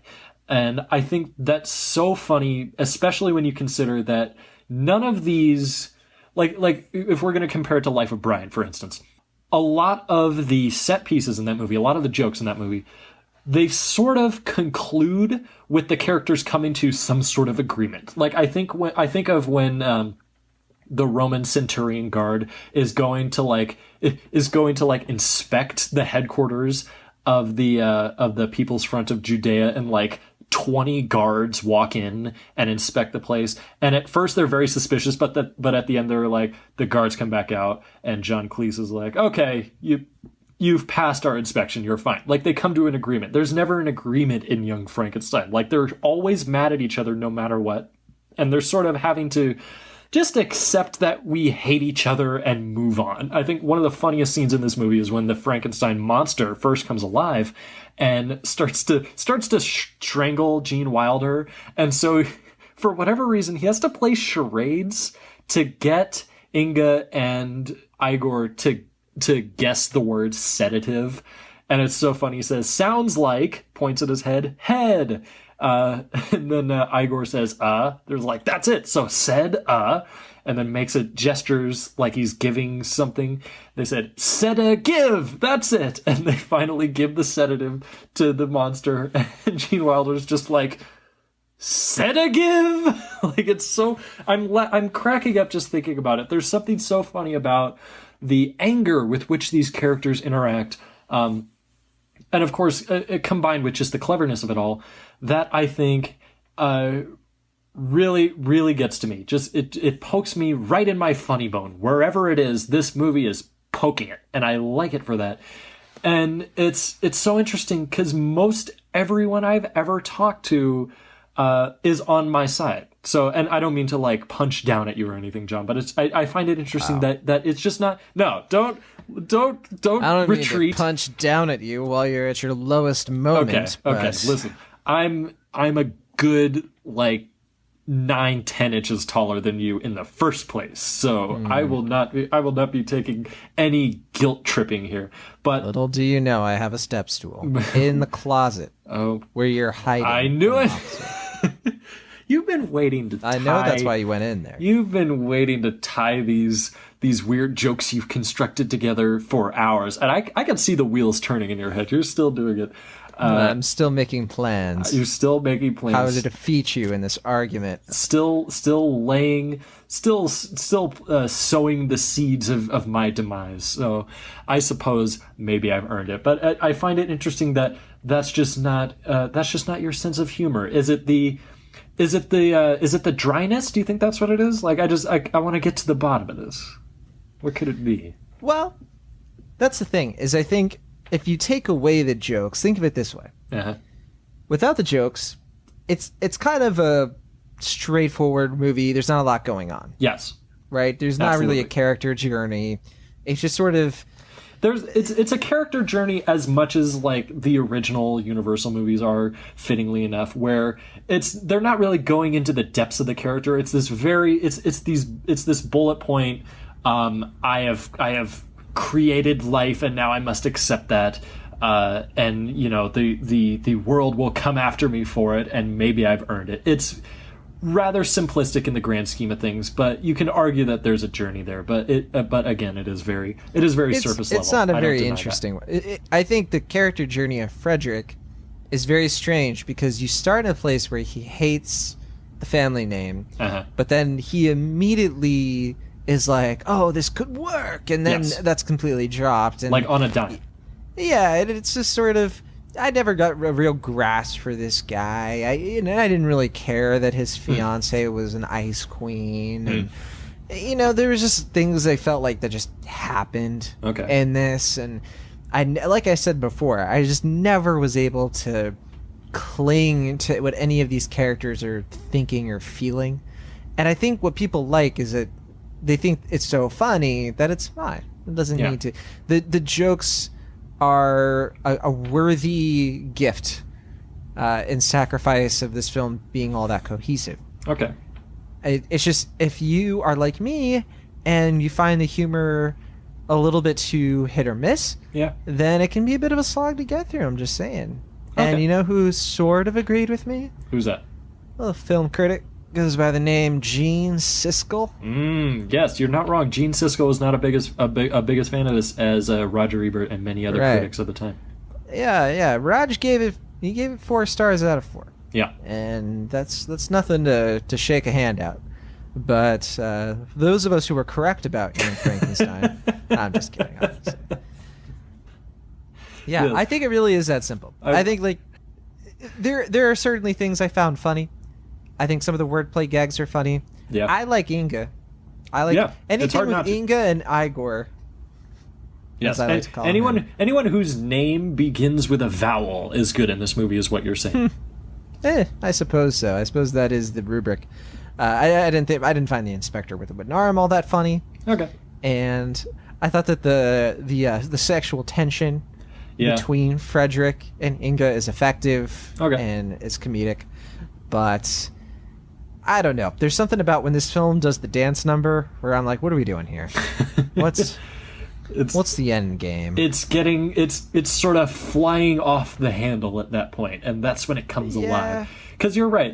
I guess I hadn't considered it in this context before, but yeah, Frederick is rather quick to sort of just say, oh wait, never mind all that resentment I have towards the family name. It is rather like it happens on a dime, and that's like not even really called attention to. Like they do a dissolve to imply that the transition has taken place. The key turn of the movie has passed, and now we're free to move on with the rest of it. So I think you might have a point there about how if you can't latch onto the comedy, which if you hadn't guessed, I can, it can seem rather lazy and like it's just sort of spinning its wheels, and not even in a way that it's its own thing. Like as we mentioned many times, it's following the plot of those Universal movies very closely, right down to similar characters.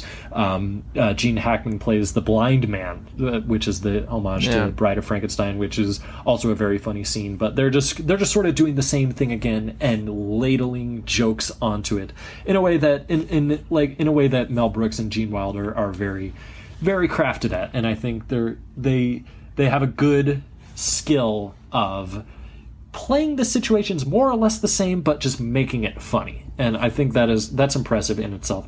I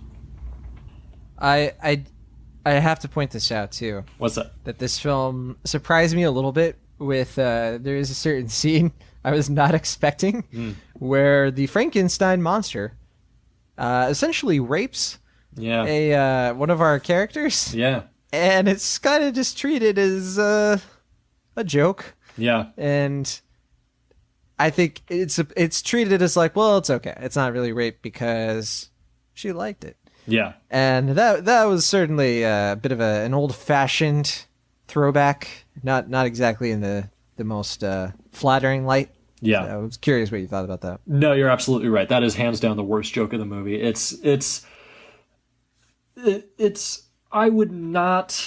I would understand if you could watch that joke and sort of brush it off as being not particularly harmful, but I can't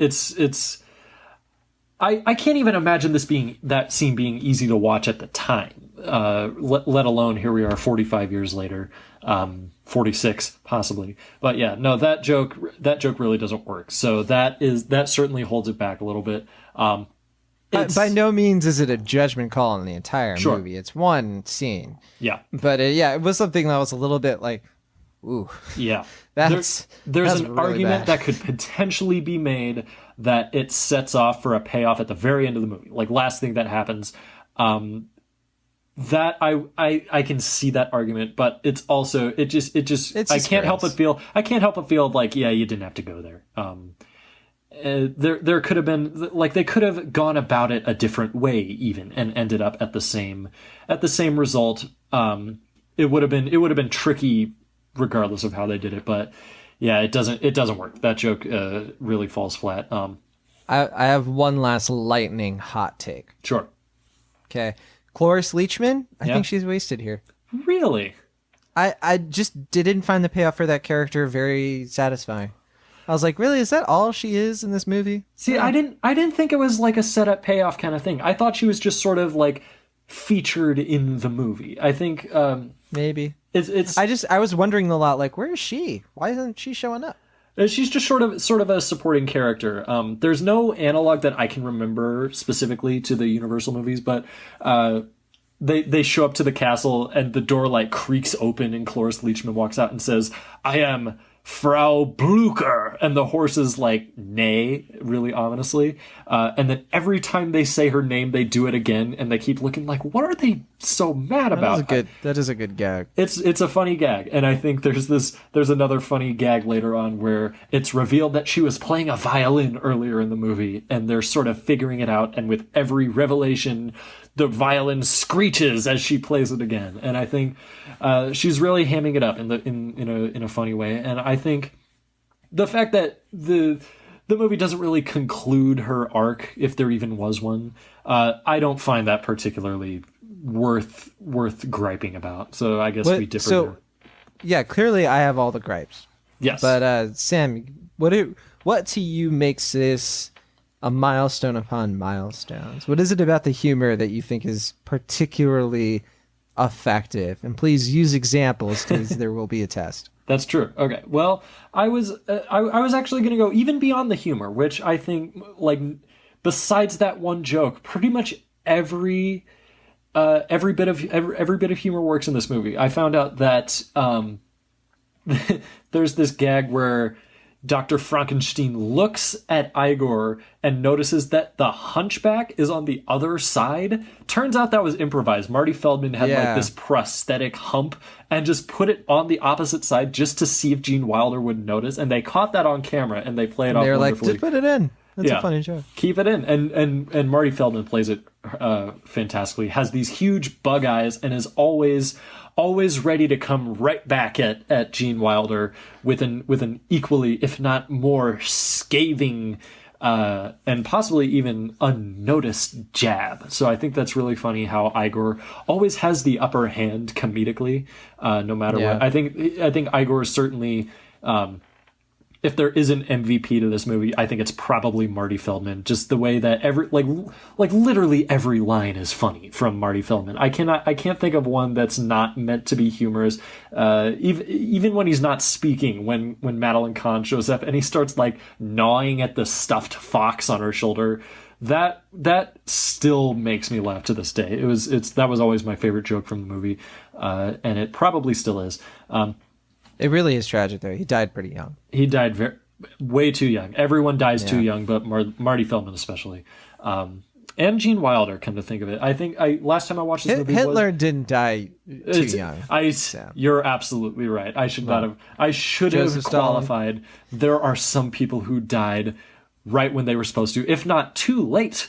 But we're getting. That's a good recovery. We're getting into more existential things that I was not prepared for. Yeah. You're like, I didn't come here for a history lesson. I came to talk about a 1974 film. That's correct. Yes, my blood is boiling as we speak. So let's let that simmer down a little bit. I think even getting beyond the humor, which as I've stated, I find particularly effective.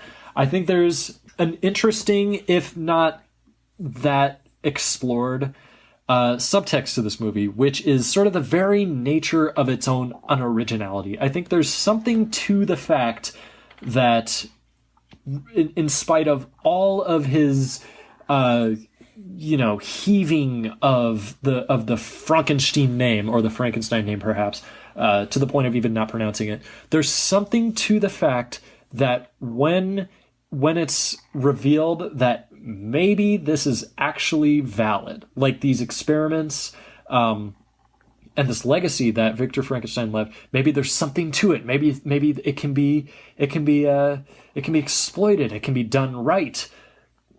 That he so immediately is willing to chuck all of his preconceived prejudices is very fascinating. And the fact that the angry mob that forms eventually in the movie is just sort of like, this is just sort of par for the course. I think there's a line of dialogue to the effect of like, we know they're making a monster. They've done it 5 times before. And like I mentioned earlier, that was kind of great meta joke. That's kind of one of the funny things about the earlier Universal movies, is that they just don't even they don't even bother justifying it. They're like, yep, it's happening again. What are you going to do? It almost seems rehearsed at this point, the angry mob. So I think just the inevitable repetition of our mistakes, I think there's something to that. It's not particularly insightful. It's not even explored that much, like I said. But I think it's there. And I think it's just, it's self-aware enough that I can easily forgive those sort of story pitfalls that you were mentioning earlier, like the not especially gripping character arcs in this movie. They're just sort of doing it again, and I think they acknowledge that just enough that I don't really find myself getting hung up on them, if I'm even acknowledging them in the first place. Like, this is sort of the first time I'm really coming to grips with what are the character arcs of this movie? What do they mean? And frankly, it's not really that much. So I think this, it's able to function mostly as a comedy in my eyes, I think, is what it really boils down to. So I'm able to forgive those things that are just not passing by the Negroni brain train or whatever you call it. If that makes any sense whatsoever. I suppose so. Well, Sam. Yeah. I think you should have the last word then, since you are more positive on it. Sure. Well, I think we would be remiss I would be remiss if I did not ask, John, is there anything else that you thought was worth noting about this movie, positive or negative? We mentioned a couple scenes. Are there any we didn't get to yet? Like we didn't even mention the whole process of the monster, the obtaining of the abnormal brain, which is very funny. Funny stuff. Yeah. I thought Peter Boyle did a good job. Yeah, we haven't even mentioned Peter Boyle yet. I think he captures the monster pretty well. Yeah. I like the various scenes that call back to Bride of Frankenstein. Yep. And I like there's like a little joke where Inga can't really explain why she's here or what her job is. Yeah. Like Frederick Frankenstein literally just sort of tumbles into this bed of hay and she's just there. She's like, yeah. This is welcome to the movie, Gene. Yeah, that's her. And you mentioned Teri Garr. Always great to see her. And we mentioned the conversation earlier, when she, of course, was in. So yeah, that's true. And Close Encounters of the Third Kind, I think her best work. Yeah, which but she was like even nominated for an Academy Award at one point. Oh yeah, and well deserved. I thought. Tootsie. Yeah. But yeah, so it's a good cast, and I'm being a little bit grumpy, I suppose. No, I don't think so at all. I think you're being very reasonable with your critiques. It's just not having a great time with the movie can go a long way. And there was just something about the story here, right? I guess I wasn't really clicking. Some of the jokes were so obvious, and they felt like they've been ripped off so many times since that in retrospect, they're not as effective. Like, okay, well, of course, because Frederick is saying, like, no matter what I say or what I do, don't let me like, oh geez, how many times have we seen this before? And you can't blame the movie that much, because it was supposedly more novel back in 1974. Maybe so. But there was something both too broad and too niche about this movie, which is it only adds to my ongoing fascination and yet consternation with this entire feature film. So 2019, the extra milestone year, goes out with a whimper in John Negroni's eyes. But not for Jean-Claude Van Sam.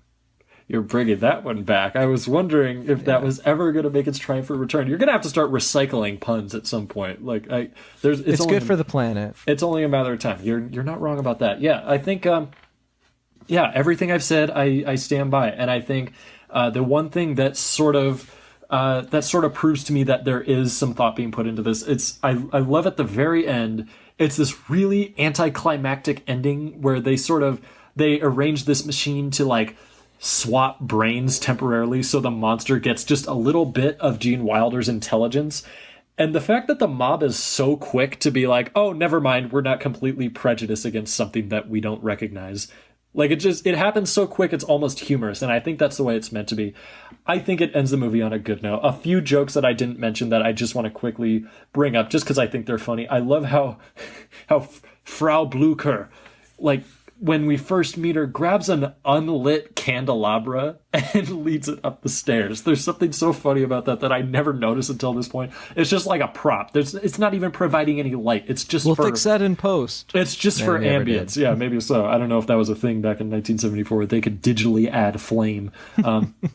Yeah, and then the other one, which just always gives me a chuckle, is when Igor goes to the Brain Depository, which I guess is a building that exists in Transylvania, and it says, after 5 p.m., slip brains through the slot in the door. I like to envision just a pile of brains waiting at the bottom of this thing, waiting to be picked up the next morning. Like, I hear you explain it, and it sounds funny, and I'm like, because it is. But when I was watching it, I was just kind of like, yeah, all right. Through the door. That's crazy. We would do that. The extra milestone, ladies and gentlemen. Nothing impresses John. Nothing impresses John. Well, John, you know what? I'm going to tell you something. Here's something that might impress you. The nominees for January. The time has come. We're moving on to an entirely different year. We're getting a whole different slew of contenders. And we start, as every year does, with January. Now, this is interesting because last year, the first extra milestone we ever did was celebrating the month of February. So this will be our first January milestone. Yeah, because we came up with the idea for extra milestone. I remember where I was when I was talking to you about it. I was in an IHOP. Oh, yeah. In Salt Lake City, Utah. For the Sundance Film Festival. For the Sundance Film Festival, and I made a little spreadsheet. I labeled it Dreams. And I told you, Sam, this is my dream. Yes. To discuss a film that I don't think is as funny as you think it is. That's right. And for you to be very disappointed in me. I'm not disappointed. And for some reason, cops are showing up at your door. And which means what's going to happen? That means that we gotta announce these quick before they find me. I'll text Brad. Give us a minute. I remember exactly where I was when I got that text. I was in a Wendy's on my break from work, so it's a small world after all. But John, this is interesting because January is nowadays sort of the landfill of cinema, at least compared to the rest of the year. That's how we like to think of it. How it's after all the award season stuff comes out. It's when more prestigious pictures are getting bigger releases in the smaller cities and stuff. But it's when a lot of really forgettable pablum comes out, and that is certainly not untrue. And I figured out in doing research for this upcoming month that the notion of January as we perceive it now started sometime in the early 70s. Before that, there would be all sorts of movies to come out in January. So I think I discovered something very interesting, and I think you'll notice that once I begin to announce these nominees. John, would you like to hear what's on the docket for January 2020? I just hope they all start with the same letter. Let me see. None of them start with the same letter, so you're out of luck. I'll be the judge of that. It's literally the alphabet. You underestimate my power. There's only so much. It's literally the alphabet. There's only so much you can do. I look forward to seeing you try. Your first nominees, I've narrowed it down to 7 out of 15 or so that were in potential consideration. 2 of them are from the year 1940, celebrating their 80th anniversary. Would you like to hear them, John? Their 80th anniversary. What are they? That's correct. And I want to mention real quick, just to ratchet up the suspense a little bit more, I want to acknowledge we're going to be doing something a little bit differently with the voting process this month. John and I talked about it beforehand. It's called Your Votes Don't Matter because we're just going to pick it ourselves. No, I'm joking. That's not true. Matter of fact, we're trying to make your votes matter more because the past couple of months, we haven't been getting as many votes as we had in previous months. So this idea, we're going to see if it works, is in a separate article on cinemaholics.com, the official Cinemaholics webpage. I will be publishing. What's that URL again? Cinemaholics.com, John. Holy boy, I'm going to go watch it right now. You're going to go watch the URL. Cinemaholics.what? Cinemaholics.com. Gee willikers, I'm in. Be sure to get your parents' permission. Is that a www website? I don't think that's a thing anymore. I think you could just type in cinemaholics.com and you'll be just fine. I don't think the internet's going to be like, hey, don't forget. Wait a minute. The 3 W's at the beginning. Which web is it? It's not the worldwide one, is it? It's not the nationwide web. It's not the continent wide web. Even it's the world wide web. I cannot. It's not remember, even Charlotte's web. I can I don't know what has this become. I can't remember the last time I literally typed in www before a URL. So I don't think that's relevant. In a separate article, I'm going to be. That's going to be the poll article. So I'm going to be listing all the nominees and giving like just a short paragraph, sort of briefly explaining what each movie is and maybe a little bit about its legacy. Yeah. So your nominees are His Girl Friday. John, have you seen His Girl Friday? I've not seen His Girl Friday. It's quite good from what I remember. It stars Cary Grant and Rosalind Russell in this real fast-paced, like just really super written screwball comedy, and it's really funny. So regardless of whether or not it wins, I recommend checking it out. My Howard Hawks gaps are pretty real, so we'll have to change that supposedly. Maybe this will be a good place to start. There's only one way to find out. But your other nominee from the year 1940, a movie I haven't seen. I'm very curious if you have too. It's the original You've Got Mail, The Shop Around the Corner. Yeah. Well, isn't the original one She Loves Me? I apparently have not done the necessary research. All I know is that in cinema... It's a Broadway play. I think you might be right about that. That's what it's based on. Yes. That's a Ernst Lubitsch movie, who is a very prominent director in the 30s and 40s and beyond. I've been wanting to check this one out for a while. I imagine we might have some fans out there. If you're listening to the Extra Milestone, by all means, cast your vote. Force us to see it, because I need what better excuse than now? I say you should. It's a great movie, and I love the entire concept. You've Got Mail. So time to get serious. time for John to be real. Shop Around the Corner. Lovely, beautiful movie. You've Got Mail, even better. Meg Ryan, Tom Hanks. The play, it really is. It's something else. It's a great play. It's called She Loves Me, and that's the song. And if you don't know what I'm talking about, you can go on your music app of choice and stream it immediately. Yes. Because it's very nice.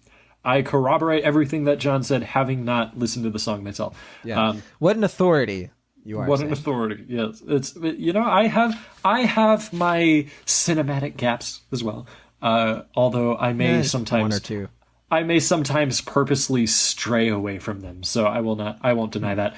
Here's one that this might be my selection. It's between this and another one.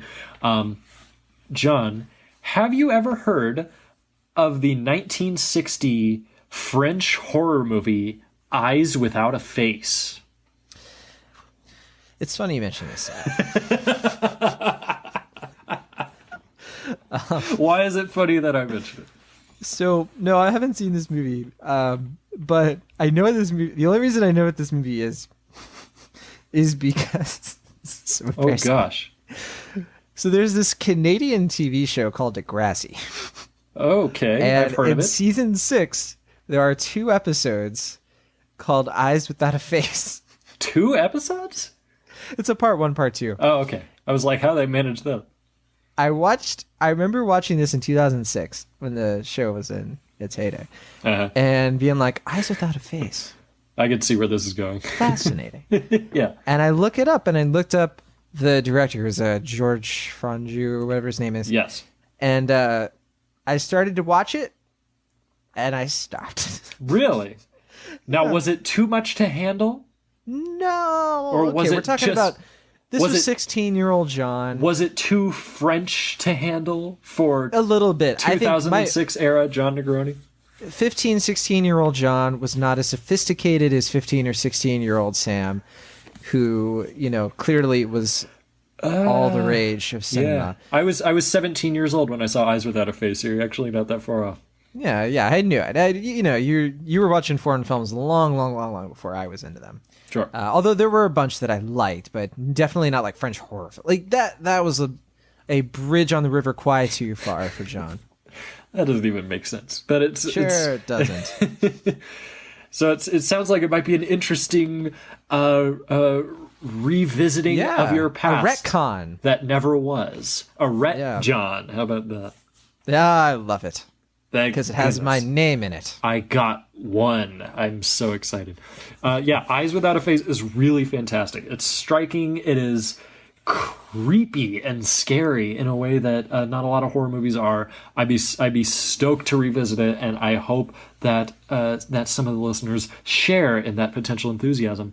Only time will tell. Our next nominee, celebrating 50 years This is from the year 1970s, or the year 1970, I should say. It's so weird. Even though I wasn't alive during the decade, it's so weird to think that the 70s are half a century old by now. Like, is it possible for me to feel old because of that? I think you should feel old no matter what. Feel old no matter what, yes, because that way your mortality is always at the forefront of your cerebral cortex, and you can live life to the fullest 24 hours a day. It's better than feeling young, you know? Because when you feel young, it's like... Feeling young is overrated. I'm going to say that right now. Youth is overrated. It does not... It gets way too much recognition. Time to celebrate the old, the seasoned, the experienced. Well, but Sam, I have a confession to make. What's up? You make me feel so young. You make me feel like spring is sprung. I was like, where's this going? There are a couple of places, and you chose that one. And I'm glad you did. I'm just trying to remind you of what it's like to feel forever young. Yes, forever young. John. You want to be forever young. Celebrating 50 years is Robert Altman's MASH. Have you seen this one? No, but that's only because I didn't like the show. It's not the same thing. I will say that right now. It is very different. Besides just being a different medium. Well, it's funny because I've heard bad things about this movie. Oh yeah, and some mixed things. Yeah. Yeah. I'm a little bit more mixed on it, but I know it's a very important movie, so maybe there are some who would like to hear us dive into it, and who knows, we might find that we're fans of it. Once again, that is to be decided. Jumping ahead to the 1990s, we're down to our last two nominees, celebrating 30 years of glorious existence, is the schlocky cult horror classic Tremors. Have you seen Tremors, John? Tremors. What year was this, you said? 1990. It's been that long? It's been that long. Yeah. I don't like that movie. Oh, yeah? I don't like Tremors. This would be another one. I guess it has been a long time since I saw it, yeah. I do not love it by any means, but I'd be curious. This would be... I like that you're tipping your hand right off the bat to save us the trouble. I'm sorry. Well, it's okay. I'm just trying to remember my headspace when I see it. It's the type of movie though that like it inspired a lot of stuff. Right? Yeah. Like I'm trying to think like what's a movie that really like follows the Tremors formula? Oh goodness. Well, it depends what you mean when you say the Tremors formula. Like literally the monster itself, because that itself was kind of an offshoot. Discover it. Yeah, it was. Tremors itself was kind of an offshoot off of the sandworms from Dune, which is getting an adaptation later this year. So no wonder it's on your mind. It's on my mind because let me tell you, the pickings were slim for January, so. It was there are a whole lot of other ones that we'll be mentioning as almost making the list next month that didn't quite get there. But John, I bet you that we have some Tremors fans in the house because people Kevin Bacon. There are way more Tremors fans than you might think. I remember when I first started college, within like a couple of weeks, I got at least a half dozen people bring up Tremors organically and how much they liked it. Weirdly enough, the exact same thing happened for the movie Rubber. When I started college, like 7 people within a week independently brought up Rubber, and I had never heard of it before. That is celebrating 10 years. So maybe it's so random. I still can't believe it to this day. I still think they were all in on it somehow. But when that movie came out, I was like 20, and that's when I was like ready for the weird horror. Yeah, but no, it's funny because 1990 would be cool because that's my birth year, Sam. We'd be starting 2020 with my birth year of 1990, so nice. Gets my vote. That would be very interesting. So it's weird. You're not at all enthusiastic about the movie, but for the simple fact that it's as old as you are, you're willing to give it that. I like the way you think. John, we have one more nominee, and I didn't save the best for last because it's chronologically last, but it kind of is the this one is kind of dropping the mic compared to the rest of them. It's Goodfellas. It's not Goodfellas. Goodfellas will be later in the year. Yeah, I know. I was just hoping. We'll get to Goodfellas eventually, and I can't wait for that to inevitably sweep the votes. Oh yeah, I mean, how Goodfellas. Goodfellas is one of the greatest movies of all time. I can't wait to Will hasn't seen talk it. about it. Will hasn't seen it, and I bring this up all the time. He's been waiting. Yes. Yeah. Will has seen every single movie directed by Tyler Perry and has never seen Goodfellas. He's seen most films directed by Martin Scorsese. It's so weird. It's strange. He's seen some of the weird ones too. And Oh yeah, I wouldn't be surprised if he'd seen like Kundun or something, but not. I think so. I think he's seen that in Color of Money. Yeah, well, I've seen The Color of Money. That one's a little bit more traditional Scorsese, but regardless, before Goodfellas, it's very strange. Regardless, there's one more, and this one is one of my favorite movies of all time. I was shocked to find out it came out in January because it is so not January quality. But it was released in the U.S. January of 1995. It is Richard Linklater's 1995. Oh, I thought you said it was 1990. Okay. Tremors was 1990. That's why I said Goodfellas. No. Tremors was 1990. That's our only 1990 candidate. You said from the 1990s. Yes. Oh, I know what 95 is. 95 is Richard Linklater's Before Sunrise. Oh, one of my all-time favorite hell. movies. Yes.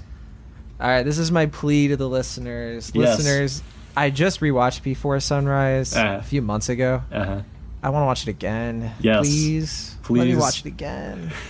Listeners, vote for it. I think vote for Before Sunrise if you must vote for Eyes Without a Face. But by all means, vote for Before Sunrise. It's one of the greatest movies of all time. But the fact that I have already seen it makes me kind of be like, well, his Girl Friday is right there. That's true, but still, that would be good. And we haven't done anything from the 1940s. We'd be passing up the opportunity to dive into Before Sunrise. Any of these, I would perfectly happy if they won, to be perfectly honest. But Before Sunrise and Eyes Without a Face are my pick for whatever it's worth. But of course, it's not up to us. No, Sam. You're right. Yes, I forgot. This is a democracy, and this is how democracy ends, with thunderous applause. We were supposed to destroy the polls, not join them. I will be honest with you right now, John. I've thought about coming up with a fake commenter name and like skewing the votes one direction, but that would be so unbelievably unethical. I'm just admitting that I've thought about it. I would never do it. It would be incredibly I'm just glad obvious. you're being honest. Yeah. Yeah, I think I did have that temptation one time, and that was when something was winning and I didn't want it to win. But then at that point, it's like, all right, you got to let the people just have what they want. I don't think you'd be able to live with yourself, and I wouldn't expect you to either. Yeah, I feel too guilty. Yes. So those are your options. If I may run them down once more. His Girl Friday, The Shop Around the Corner, Eyes Without a Face, MASH, Tremors, and Before Sunrise.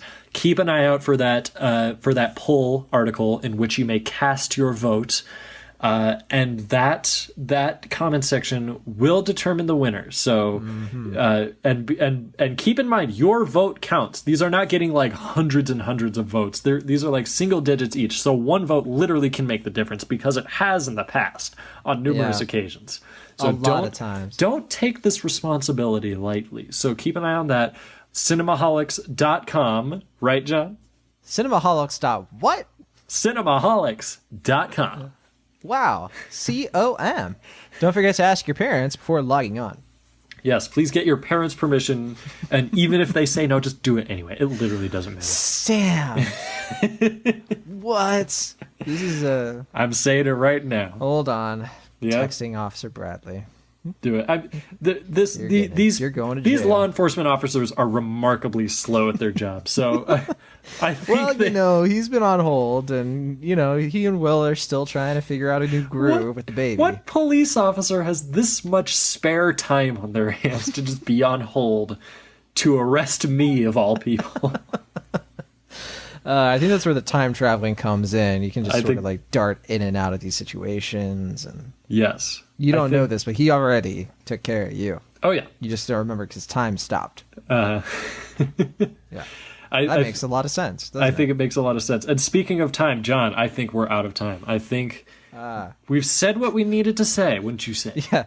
I feel like we need to get this done before sunrise ourselves. Yes. Before sunrise.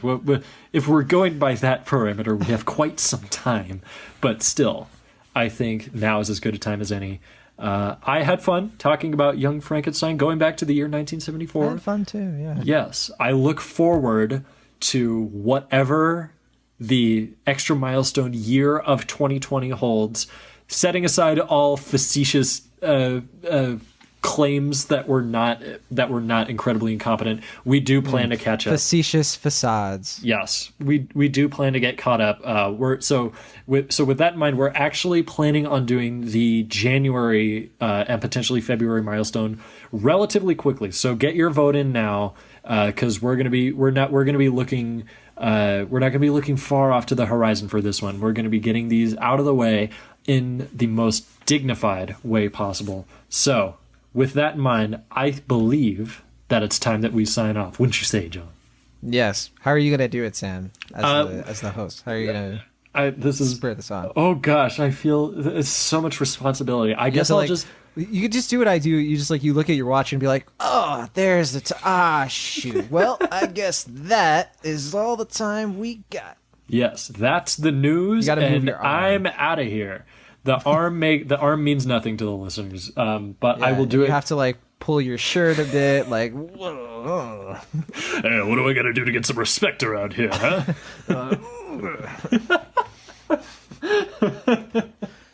Yeah. I suppose I'll do literally the exact same thing that we do every time, except I'll do it from my own perspective instead of yours.